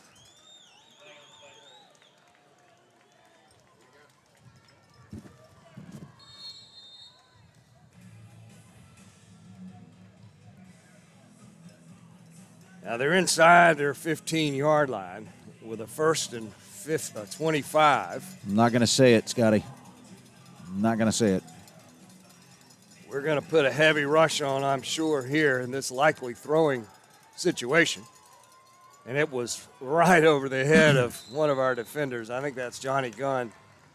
Now, number 20. That was Mac. He placed it beautifully right over Max Mormon's head and in between him and Tez Spahn. Just a beautiful placement. He's really good, and you can tell number 2 is his favorite guy. So we need to watch what that hookup's going to be down the stretch here. Yeah, Nathan Schuessler's got quite a few catches here tonight. Second down, and it looks like 15 yards to go, 9:41 on the clock. Saylor faked it, handoff, throwing it downfield. Schuessler has a step. He catches it all the way down to our 37-yard line. That's a Tez Spahn on the coverage. Yeah, beautifully thrown ball. I mean, it was just end over end, and it's dropped right into his hands. That's tough to defend. He's had a step on Tez a couple of times, but they weren't able to make that connection until then. Now they got it first and 10. And it's a handoff to Johnson on the left side. We bring him down. A bunch of our big D linemen are over there to meet him. Robert, I'm going to give a couple of scores locally. Wando is up 10-0 over Stahl at halftime, and I believe Lucy Beckham is up 27-0 over Bishop England at half. Second down now and about 11 to go. Saylor takes the snap, wants to throw it again to Schuessler. Oh, it was over his right shoulder, and Schuessler couldn't grab that one. Tez Spahn was close, but a perfect pass would have been caught.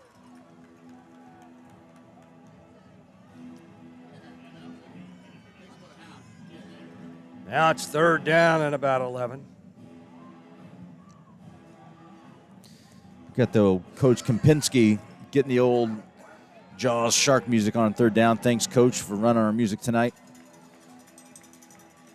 4 wideouts, 3 to the left, 1 to the right. Johnson in the backfield with Saylor, the quarterback. He takes the snap. Saylor wants to throw it again. Oh, got him. We bring him down. I saw big number 11 back there, Dylan Baker. Ben Britton, Timmy Castine, Big Mike Jones. Our whole D-line got that guy. Yeah, the whole D-line. I thought he was going to get it off. He did an arm forward, but he just didn't let it go. So they're going to go for it, or are they going to drop back and do that little quick punt thing? It Look like they're going for it. 4th down and about, 17 or so yards. 8:15 on the clock. There he You're right. goes. He's dropping back now to punt. We need to send somebody back there. We don't. It's a nice little spiral. It's going to top. Oh, boy. Nope. Good. That was a great attempt to get the ball out of the end zone and down on the one, but it'll be brought back to the 20-yard line where the Landsharks will take over with 8:01 left in the third quarter. Thank you, Swish. Good stand by our defense there. Have they punted in this game? I'm not sure I remember a punt. The other I think guys, they did. That's their second punt, I believe. Second punt at least, yeah. So we were a little anemic, three and out coming out of the halftime. Let's see if we can get the run established with Vaughn. Let's get that kid to catch some green and get some yards. Let's add to that 166 average, Robert. Jimmy Castine coming out to the left guard spot. Ben Britton's out there as well on the right tackle position. A couple guys playing both ways. Bryce Bennett goes in motion. Edward gives it to Vaughn. He's hitting the backfield, 3 white jerseys, and then a 4th. We just look confused on that play. And I'm not sure what's going on there, but we look confused. We had guys late getting out there, some of our offensive linemen. So on the line, we've got Eddie P. At center, Timmy Castine's a little confused. They moved him from the left side over to the right. Now Ben Britton's moving back to the right tackle. We got Fenn Johnson and Owen Millard out as well, too. So Monroe is not in there. Yeah, that's curious. I'm trying to find him on the sideline to make sure that he's not. He might be in that tent. I don't know. Play clock down to 3. Have to take the timeout. We had to call a timeout. Yeah, a lot of confusion going on here. Well, with Monroe, I'm concerned that Monroe is out. He's on the bench down here under the tent. Yeah, I is see his him shoe down off? there. He's got something's going on with his lower extremities. Yeah, he looks all right. Just more of equipment issues. That's what it looks like. He's tying his shoe or something. Well, that's where you could tell we just didn't know what we were doing right there. So I'm okay with that timeout. Let's just get reset, take a breath, and let's sustain a drive. We like being in the business of first downs here, Robert. Well, we like to be in the business of touchdowns quickly.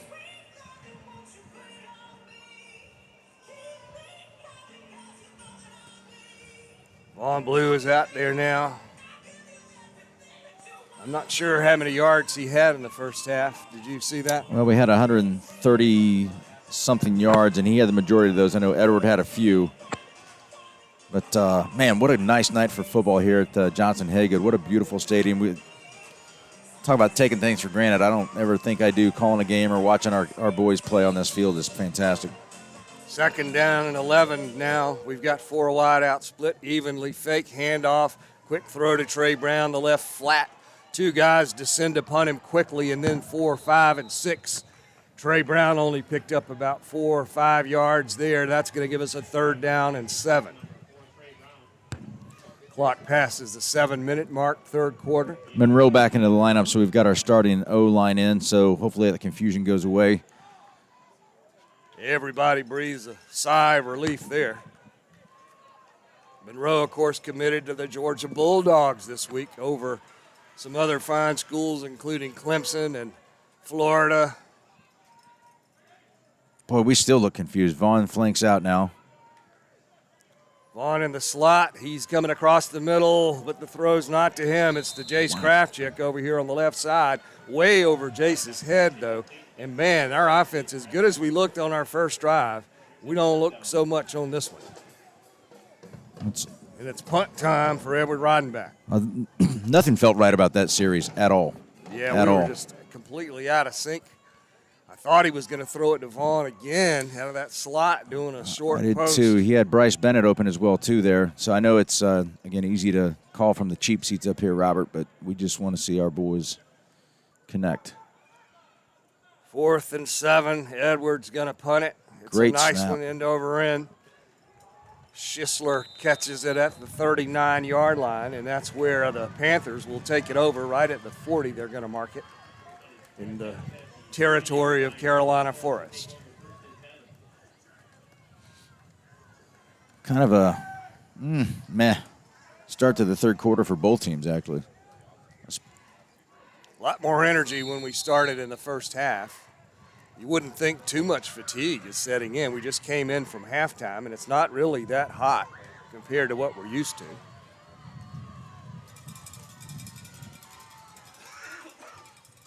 Good stop by our D there. Ball handed off to number 5. Gain of maybe a yard, but big swarm of Sharks in on that tackle.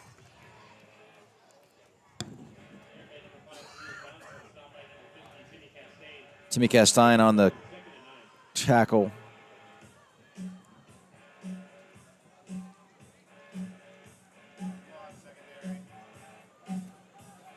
Again, let's keep an eye here on the right side of the field with number 2 on the near side.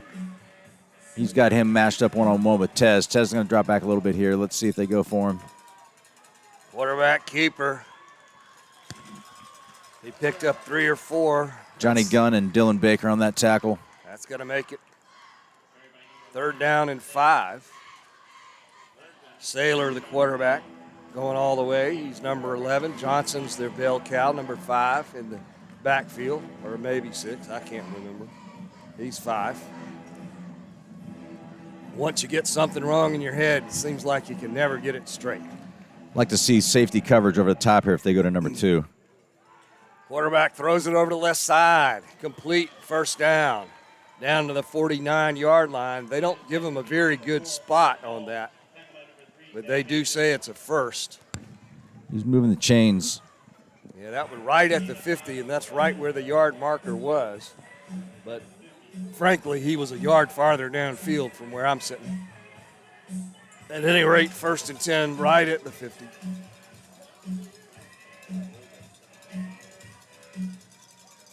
H-back goes in motion right to left. Saylor takes the snap, gives it to Johnson. Johnson tries the right side. A whole bunch of Battleship gray jerseys wrap him up. He picked up 3 or 4 yards. There's a flag that comes in late after the play.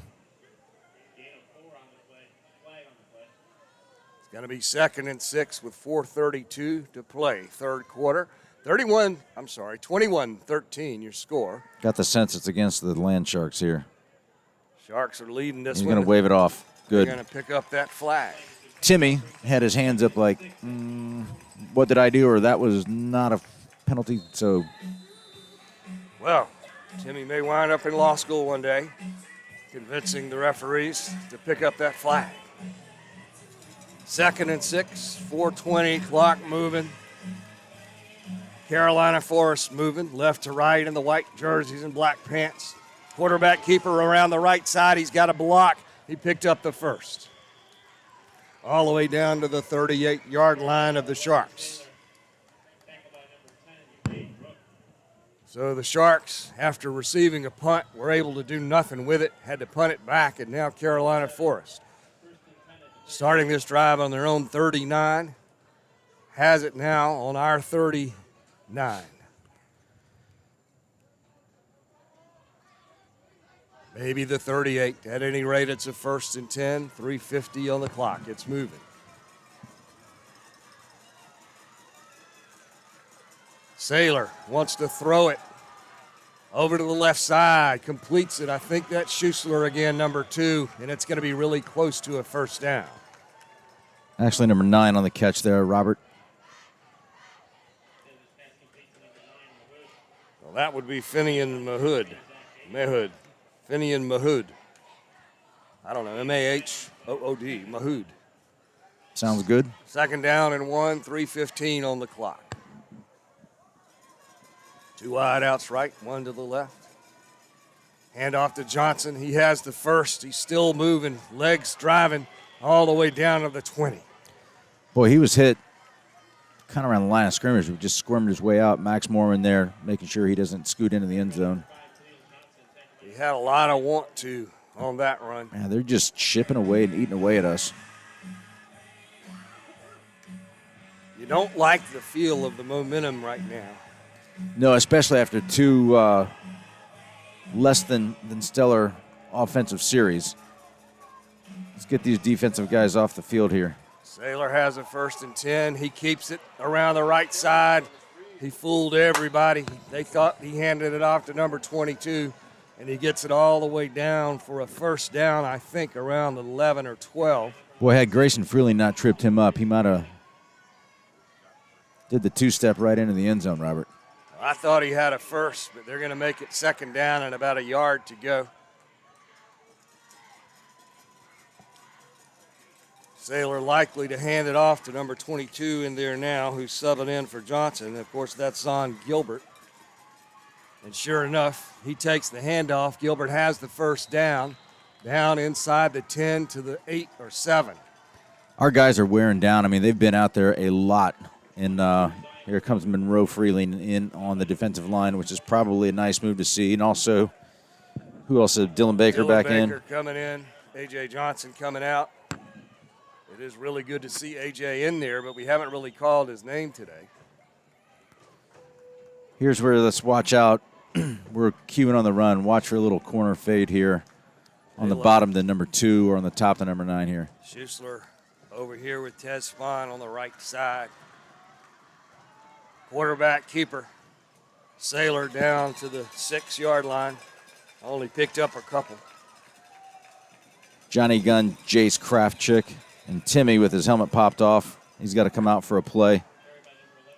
You know when when his helmet comes off with that head of hair. It's a big hit. Eddie P coming in to spill Timmy for a play or two. Second down and 7. Clock is moving. 1:10. Saylor, the quarterback, has been running it himself or handing it off. Johnson is back in there now at the running back position. They got a strong right formation, and the quarterback is going to keep it. The ball's on the ground. We picked it up. A big turnover if we have it, but it looks like the ball's squirming all over the field. The Sharks say we have it, and we do. Yes! Big turnover for Oceanside there just when things were looking bleak. Can't tell if that was John. I saw Max Mormon in on the pile, Johnny Gunn, Jake Rook. Well, Robert, you called it earlier. Well, that's the first turnover we've seen of the night. Now, Edward had that fumble that bounced beautifully right back up into his arms. But that was a great hit. And, man, that was super timely for us.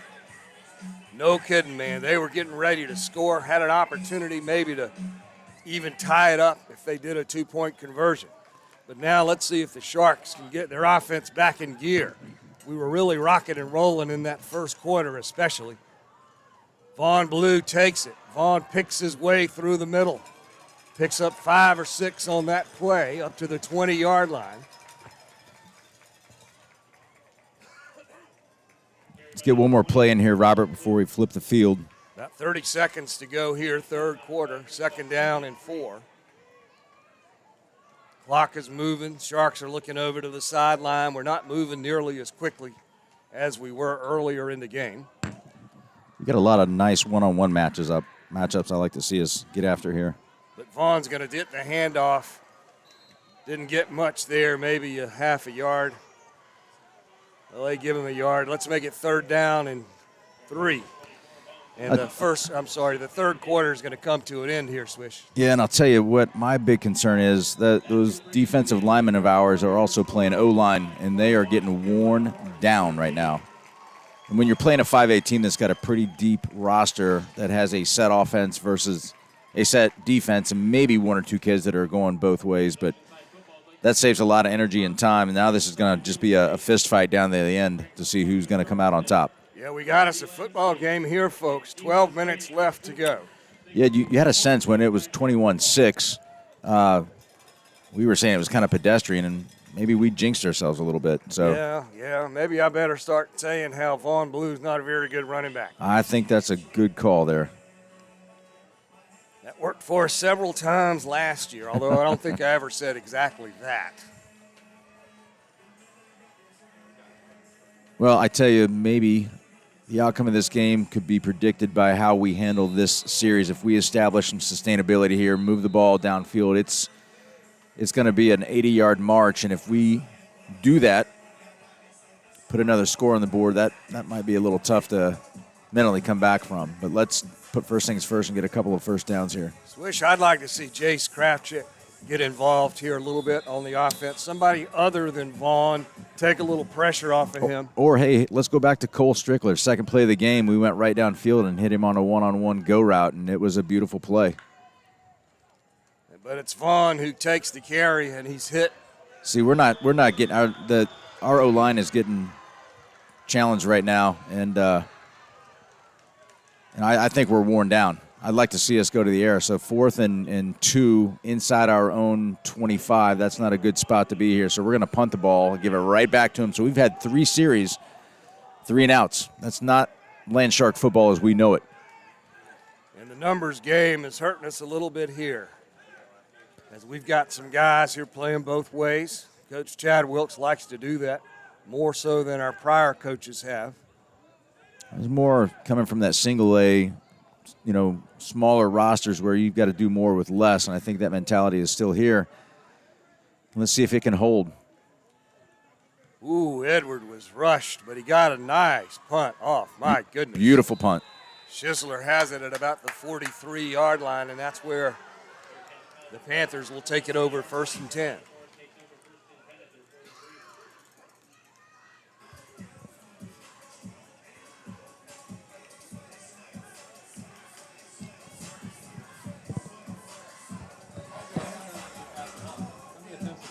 Citadel had their first game last night, but I don't know what the outcome was. Yeah, it wasn't a good one for the old Bulldogs. I think it was 28-10 in favor of Campbell. I know they've got their first home game, I believe, here on the 10th against Eastern Tennessee State. Old Coach Joe Call there on the staff, and wishing him the best of luck this year. Johnson takes the handoff, picks up 4, maybe 5 yards. That'll make it 2nd down and about 5. 10:52 on the clock here in the 3rd quarter. Man, chipping away those 5 yard at that first down, that hurts. I'm telling you, let's watch our body language here, Robert and Scott, here over the next couple plays, and see how worn down we are or not. Looks like we got Timmy and Mike Jones down there, and Ben Britton on that D line. I'm not sure who that edge rusher is over on the right. Quarterback tries to throw it right over his head, though. Schisler is there, but so is Tez Spahn, and really Tez had a better chance of catching that one. Yeah, the offensive guy almost turned into a defender at that point in time just to knock it down.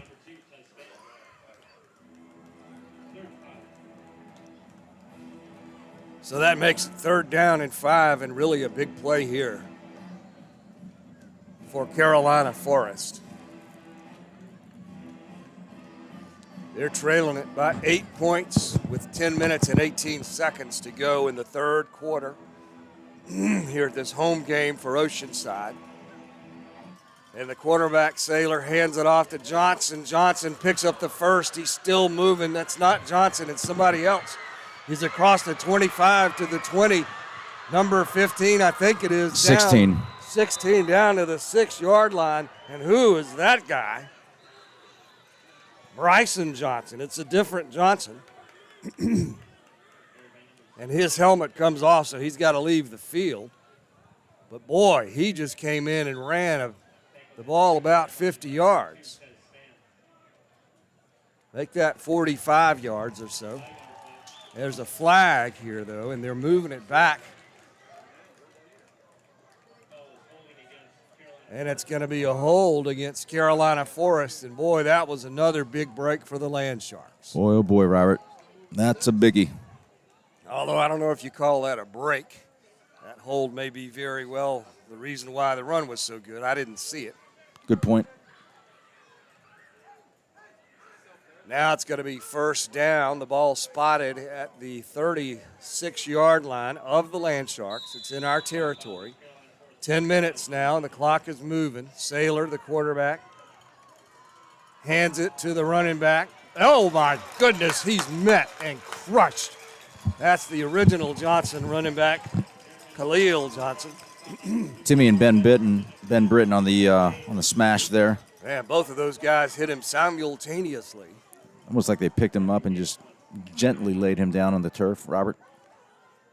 But he's staying on the field. I don't know why they don't give 16 a little more of an opportunity back there. My goodness.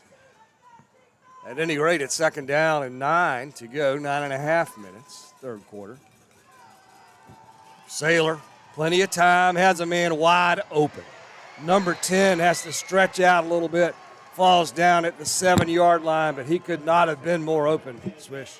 Yeah, that was a blown coverage. It had to be because I saw a couple of our guys saying whether it was my bad or your bad or what, it doesn't matter at this point. He was wide open. And credit Saylor, he saw it.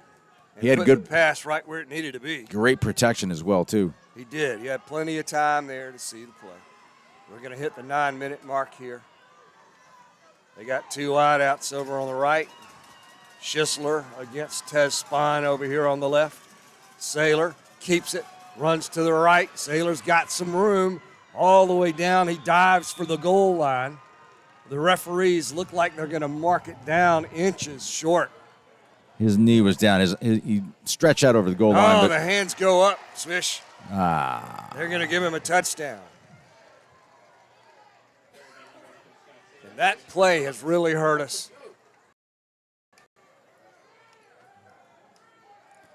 Let's see what they do here. They're going to go for 2 for the tie. This is a big, big play here.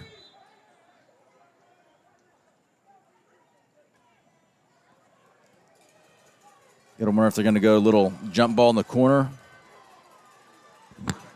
My, how times have changed here since midway through the 2nd quarter when we were firmly in command of this game. Saylor zips it into Schisler. He has it for 2. The game is tied, 21 apiece. And now we got us a brand new ball game. And lots of momentum and energy over there on the Carolina Forest sideline. Our offense has really sputtered in this entire 2nd half. We've been handing it every time to Vaughn, of course, and he just hasn't had the blocking that he needed to cut loose. And he's only been getting 1 or 2 yards. I think Edwards going to have to show him he can throw the ball, even if it's just some short, quick passes or maybe a screen. Yeah, I believe our stats says we're 4 and 7 for passing. Well, I mean, you've got to figure any team that's going to play us this year is going to key on 24, Vaughn Blue. And, I mean. Well, he had over 100 in the first half. Yeah. That seemed like a pretty sensible strategy. Well, we were up 21-6, and they've come back to tie it up. Another little pooch kick. Johnny Gunn signaling for the 3rd time the fair catch. And the ball will be placed at the Landshark 32-yard line. I'd like to see Johnny catch that thing and ramble like he does in rugby. I don't know why he doesn't do that. Heck yeah, he should do that and surprise everybody. He's a tough kid. 8:39 now. The 3rd quarter's dragging. Well, we cannot afford another 3 and out, guys. That just will not work for us. So we're going with 4 wideouts. And Vaughn's still in there with Edward. And we're going to give it. No, Edward keeps this one. Faked it to Vaughn. Edward riding back up to the 40-yard line. Picked up about 8 yards. That's a little some of the Carolina Forest medicine right there, isn't it? Yep, same deal. Fake it to your running back, and quarterback keeps it on the right side. Boy, their linebackers they're under 5 yards off the ball. They're really keen on that run right up the gut here. Vaughn takes this one. Looks It looked like he's he lost dropped it. the ball. Carolina Forest says they have it, and I think they do. Vaughn Blue coughed it up, trying to pick up a short 2 yards for a 1st down. I tell you, this whole entire 2nd half has just not felt right at all. Yeah, the momentum's been going the wrong way. And then they had a big turnover earlier, which we were not able to capitalize on. Now a penalty flag on, looks like our coaching staff. I think Dave Salazzo was almost out on past the 30-yard line on the numbers out on the field, so he's going to give us a sideline warning. And it's just a warning. Salazzo looked like he wanted to go put on one of those helmets. I think he does want to get on that D-line and show them how it's done tonight. So our defense really needs to buck up here, guys. 8:08 to go, third quarter. If I'm Carolina Forest, I'd take a shot right now to the end zone. We got to put somebody to watch that quarterback because his running has been hurting us. They give it to Johnson, and we tackle him for a loss. Lost about 4. They're only going to say it's a 2-yard loss, so it'll be second down and 12, 7:55 on the clock. Third quarter.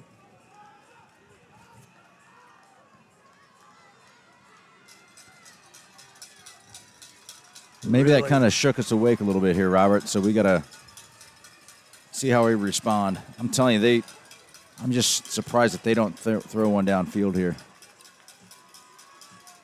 Got us on our heels right now. Second and 12. Saylor takes it. Whistle blows. Flag down. Delay Looks a game. like delay a False game. start. Zeros on the play clock. I'm trying to see who's on that defensive line. We got I'll tell Ben you. Britton's over here on the right side. Timmy Castine. Maybe Mike Jones. And Dylan Baker. All right. Linebackers, we've got Max Mormon, Jace Krafchick, Johnny Gunn, and DB-wise, we've got Tez Spawn on the field, Zach Hagedon, and back deep as safeties. Too high are Grayson Freeling and Jake Rook. We haven't heard much from Zach here lately.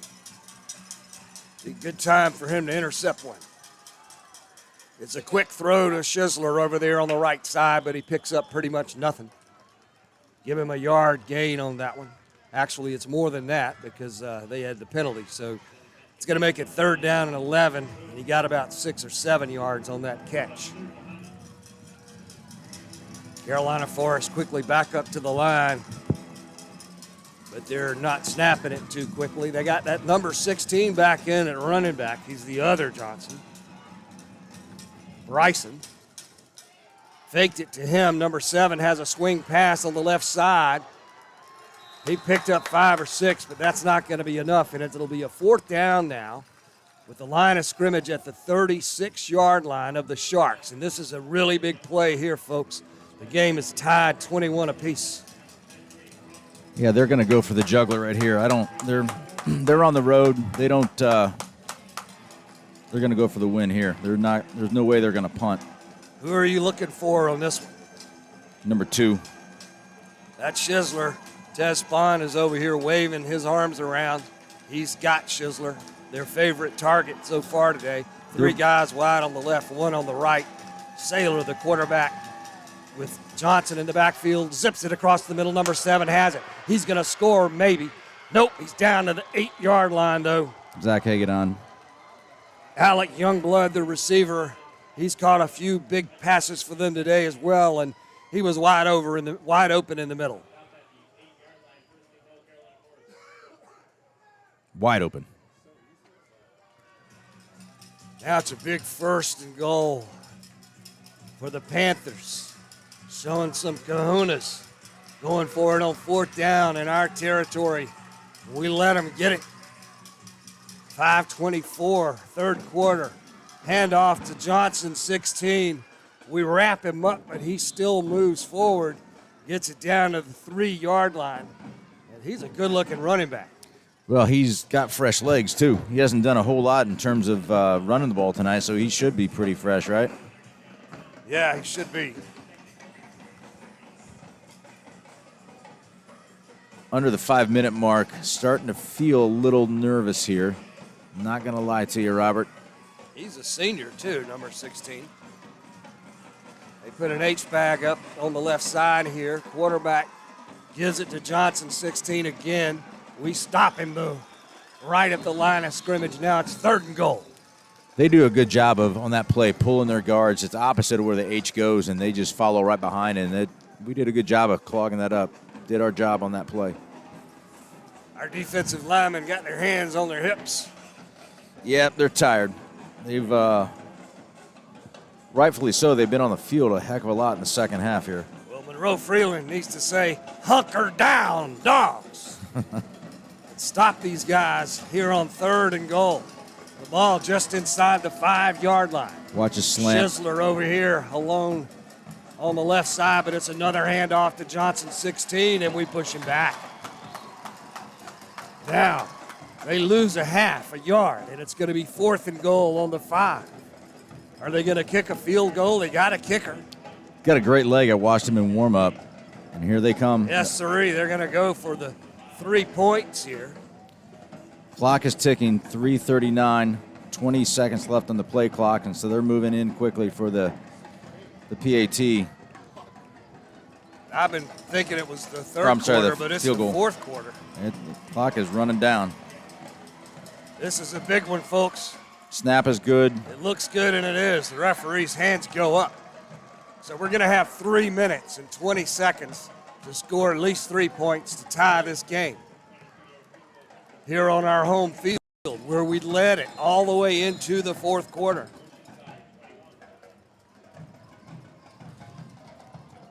Hey, 3 minutes and 20 seconds is a good chunk of time for the Landsharks. We just got to get a first down. Swish, we have not scored in the second half of this ball game. We've not had a first down in the second half of the ball game, I don't think, have we? I think we've had 3 possessions, and they've been 3 and outs. And we haven't thrown it. I don't think we've thrown a pass. No, we haven't. We haven't. We're putting an awful lot of weight on the shoulders of number 24, Vaughn Blue, and of course he can take it. Vaughn is an excellent player, going to be playing D1 football next year for UNC Charlotte. They're the Bulls, right? I believe they are. They have great facilities up there. Let's see if we go for the old fair catch. Wouldn't be bad to have a nice run back here from either Vaughn or. Oh, they're not going to kick deep against our guys. Vaughn, both of those guys have take it to the house potential. It's going to be another pop pooch kick here. And it is. That one's trouble. Fair catch again over on the left side. That's clearly a game strategy of theirs that they're not going to give us the run back, and so far it's worked in the second half, right? Yeah, 32 is not terrible field position for them.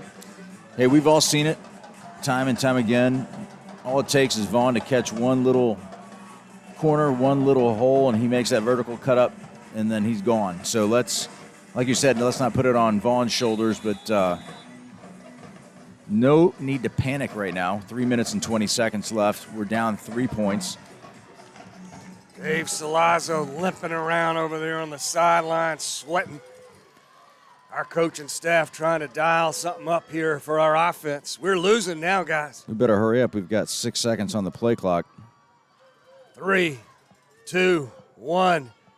Barely got that one off if we did. Vaughn Blue has this one. Picks up 5. Blow the whistle. Maybe 6. They finally blow the whistle. That's how little extracurriculars go on. And then this late in the game when guys are tired and chippy. That's going to be second down now. 4 yards to go, just under 3 minutes in the ball game. We don't seem to be in a big hurry. We really need to get a first down. I'd like to see a one-on-one to Cole Strickler right here. Looks like he's out on the right side. This one's going to be to Jace. He's wide open. Jace Kravchuk has it to the 40, 35. Go, Jace, go. 30. Jace Kravchuk all the way down to the 25. Well, I said Cole, but I'll take Jace all day long as well. And I've been saying I wanted that kid to get the ball. And that was the right moment. He was wide open over there on the left side. They had a busted cover. Great play call. Great play call. Now we're back up to the line. Edward has it. He gives it to Vaughn. Vaughn has a little bit of room in the middle. Vaughn Blue, 15, 10, 5. Vaughn Blue, touchdown. You are my boy Blue. Just like that, the Landsharks come back to life. We were doing CPR on these guys. And then all of a sudden, they got all this energy. Throwing it and running it and scoring it and taking the lead. Hey, 59 seconds is all it took. We were at 3:20, and now we're down to 2:21. And one thing Carolina Forest has not shown, and that is quick strike ability. Though 2 minutes and 20 seconds is a lot of time for any team.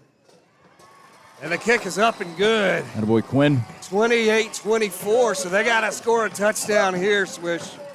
Well, hey, they've proven that they can throw the deep ball. They've proven that they can move the ball at will on us. We didn't give our defense a whole heck of a lot of time to rest. Need a little oxygen and maybe an IV on the sideline here. But so this is where it comes down, 2:21. It's just a matter of who wants to win this game worse. You know what I mean? And how about Von Blue coming through, man? I told you, I just said it. Give him a hole, let him find a way to cut and get vertical, and he was gone. Nobody was there. There's no sprained ankle on that kid right there. And he didn't have a huge hole again there. He had a crease. That's just what makes him so dangerous. So dangerous. Carolina Forest has got to be wondering what in the world just happened here. Well, they had momentum, got the turnover, got the score. Everyone was cheering wildly over there, and rightfully so. But holy cow, we just punched them in the nose. Our defense is going to have to stiffen up. If I'm Carolina Forest, I don't get too anxious here. I play patient. I keep running that ball. And they've been doing that with great success, but that sets up the pass. Oh, he took it on the 1 yard line. He's going to bring it out. We're going to get him, I think. We've got him corralled. Oh, beautiful tackle. Inside the 10-yard line. Beautiful tackle. Zach Hagedon. Man, is he awesome. Not a good decision. I couldn't see the number of the guy back there who was deep for them. I think it was 15. Yep. Charles McCray. I couldn't tell if it was going to go in the end zone, which would have been the 20, or out of bounds been the 35, versus starting on the 10-yard line. So 2:15 on the clock, Robert. It's time to knuckle down here. The other thing about running it is, of course, that runs the clock a lot. Here goes a number 2 right here. Saylor drops back, throws it over to the right side, complete for a first down. About 11 or 12-yard completion if they give him forward progress. He said they were out of bounds. Oh, my goodness, they didn't give him forward progress. Whew. I guess he was still trying to break loose. Anyway, now it's second down and about 3, and that stopped the clock at 2:05 in the ball game. Robert, how about a little pick here? I would not object to that. They got 4 wideouts split evenly. Saylor in the backfield is going to throw it. Has time. We hit him, though, as he throws it, closing the gap. Oh, that's going to be interference. No flag. Yep. Yes, there is a flag. And that was interference. Number 4 was the intended receiver, Owen Hall. And I've only called his name one other time tonight, but he had some space behind our defender over there. I think that was number 16, Nate Sturm. Flag on the play, bringing him back. And what really, are we doing here? It wasn't a terrible. I'm not real sure what happened here. It's a pass interference, 15-yard penalty. From the previous spot. And that was actually a good penalty, Swish. Yeah, not bad. That could have been a lot worse. Now they got it 1st and 10 on their own 33. Hand off to Johnson, 16. He's up to close to the first down. They're going to mark it at about the 48 and a half. They're going to give him a first at the 49. Carolina Forest with all 3 timeouts left. Oceanside with 2. Clock moving, 1:45. Johnson again with the handoff. He tries to get around Ben Britton. Did the ball come loose? No, but he fell in the backfield.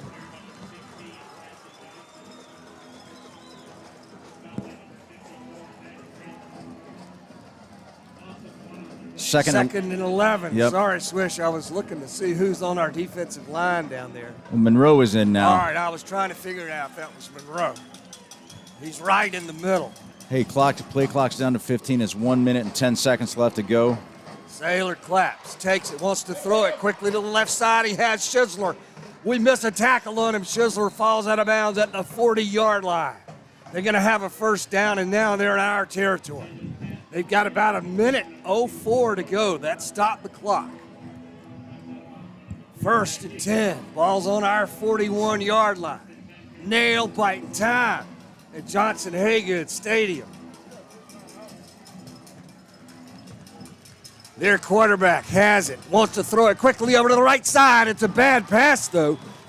Number 4, Hall, the intended receiver, fell down because the pass was behind him. Now it's going to be 2nd and 10, 1 minute to go. Basically, no time ran off the clock there. Not even sure if we started the clock. And 4 seconds. We're giving a lot of cushion on these outside wide receivers. That slant route is wide open. Well, we better put somebody over there on that slot receiver on the right side. It's a handoff to Johnson, 16. He falls forward, picks up 4 yards. Clock will keep moving unless they call timeout. So Von Blue comes in on defense, far side of the field as a DB against number 4, which is a favorite target at number 11. And we got Monroe Freeling in there as well, clogging up the middle. 3rd down and 7. Carolina Forest trying to stay alive here, trailing by 4. Oh, he's got him. Pressured in the backfield, but he stays on his feet. Saylor still running around the right side, throws it downfield. Oh, intercepted. Oh, no, he couldn't hold it. Almost picked off by Jace Krafchick. Right into his hands. Jace couldn't hold on to it. At least that's how it looked from this point, pretty far away from it. Man, I think it was Ben Britton or somebody was right on that quarterback's tail, and they got just the very front of that number because it looked like almost a crackback. That play took up a lot of time. Now 22 seconds to go in the ball game. This is Carolina Forest has a 4th down, 7 yards to go. They're going to have to take a timeout here. They've shown some offensive prowess here in the second half. But we've stacked our defense now with all our best players, and they're going to call a timeout wisely. They're going to have to throw it here, Swish. Yeah, here's the question. Do you take a shot downfield past the line of past the first down marker onto the 31-yard line? I don't know, boy. They do a real good job of I'm going to be interested to see how we line our DBs up on this, if we're going to play press coverage or not. I mean, it's 6 yards to get a first down, but we've got 22 seconds left in the clock, so it's not like if they do get a first down, there's a lot of time to maneuver. They got 2 timeouts left after this, but let's see if they take a shot downfield and look for a PI, or if they try to get the first down and call a timeout. That's what I'm thinking. Either Schisler number 2 is going to go deep, or they're going to try and get number 7 cutting across the middle. They've had success throwing it both to number 7, Youngblood, and also number 10, Anthony Aponte, had a big pass across the middle earlier. They've got capable receivers. You're right. He's got a whole host of them that he can throw to. He's just going to see what kind of matchup they think they've got. I don't know if they're sure if they understand that they've got Von Blue, one of our possibly our best athlete on the field, up against number 4 here. Tez Spahn has had Schisler all day long over here. Jace Krafchick is going to have to pick up number 7, who's also lined up on the left side. I'd be looking at those guys. The quarterback throws it across the middle, sure enough, to number 10. And I hate to say it, but I called it. And he completed it for a first down to the 29-yard line. 17 seconds to go on the clock. Only took 5 seconds off the clock. That's Aponte on the catch there. He had another big one. I think it was in the second quarter. They're going to take a shot to the end zone here. First down now. Oh, the get him. quarterback is under pressure. He throws it recklessly. Are they going to make that 4 intentional seconds. grounding? There was nobody near that pass. He was outside of the window. So here it is for all the 4 seconds left. This will be it, folks. Hey, just they got Cole Strickler back there as safety. So I see Cole, I see Jace Jace, Krafchick. and Maxie Mormon in the back. They're situated into the end zone right now. I tell you what, don't discount the fact we're only going to rush 3 guys right now, that we can make something happen. You just have to watch out that little intermediate pass over the to the 15-yard line or so, and let them worm their way in. They got a new guy in, Ashton Armstrong, number 80 in the right slot. He hadn't been in there today. Oceanside takes a timeout, wants to think about it. They got Hall, number 4, wide out on the right side. Over here they have Schisler, number 2, and number 7, Alec Youngblood. He's done some damage to us today. They got to throw this one to the end zone, though. You really can't count on anything short of that. You just don't want to see any kind of a penalty or an interference call here at the last 4 seconds. Yeah, I believe they gave them a penalty for a delay of game. I mean, they don't have really a playmaker who you'd want to throw it to in the middle and see if he could juke his way through. No, we've got 3 pretty good athletes waiting for him at the 15-yard line, but let's see what the front 3 can do here, Robert. Sailor, number 11. Life is on the line. Drops He's back. Yeah, It all oh, the way. it's picked off. We hit him. It's intercepted. Sailor tried to throw it. Intercepted by Ben Britton. Ben Britton, the player of the game, perhaps. Certainly on defense. And as time runs out, the Landsharks pull one out, Robert. The Landsharks playing their first ever game against the 5A school in South Carolina. Come away the winners, 28-24. Holy cow, was that an unbelievable finish. And Swish, playing a close game like this is going to come back to help us later on. It is going to, but I tell you what, like I said, give credit. They only had 3 down linemen rushing, and it was Monroe put the heat on the guy, hit the arm, ball pops out, Ben gets it. This is going to be a landmark win for us moving forward. No question about it. Congratulations, Coach Chad Wilkes. His Landsharks now moved to 2-1, and that one loss was against a really good team by only 1 point. Next week we go to Marlboro County, and we'll be playing that team. I think they are a 3A ball club, if I'm correct. They are. And we'll be there taking it to you live once again. We hope you'll join us then. I'm Robert Brunson for Chris Swisher and our producer, Scott Kraftchick.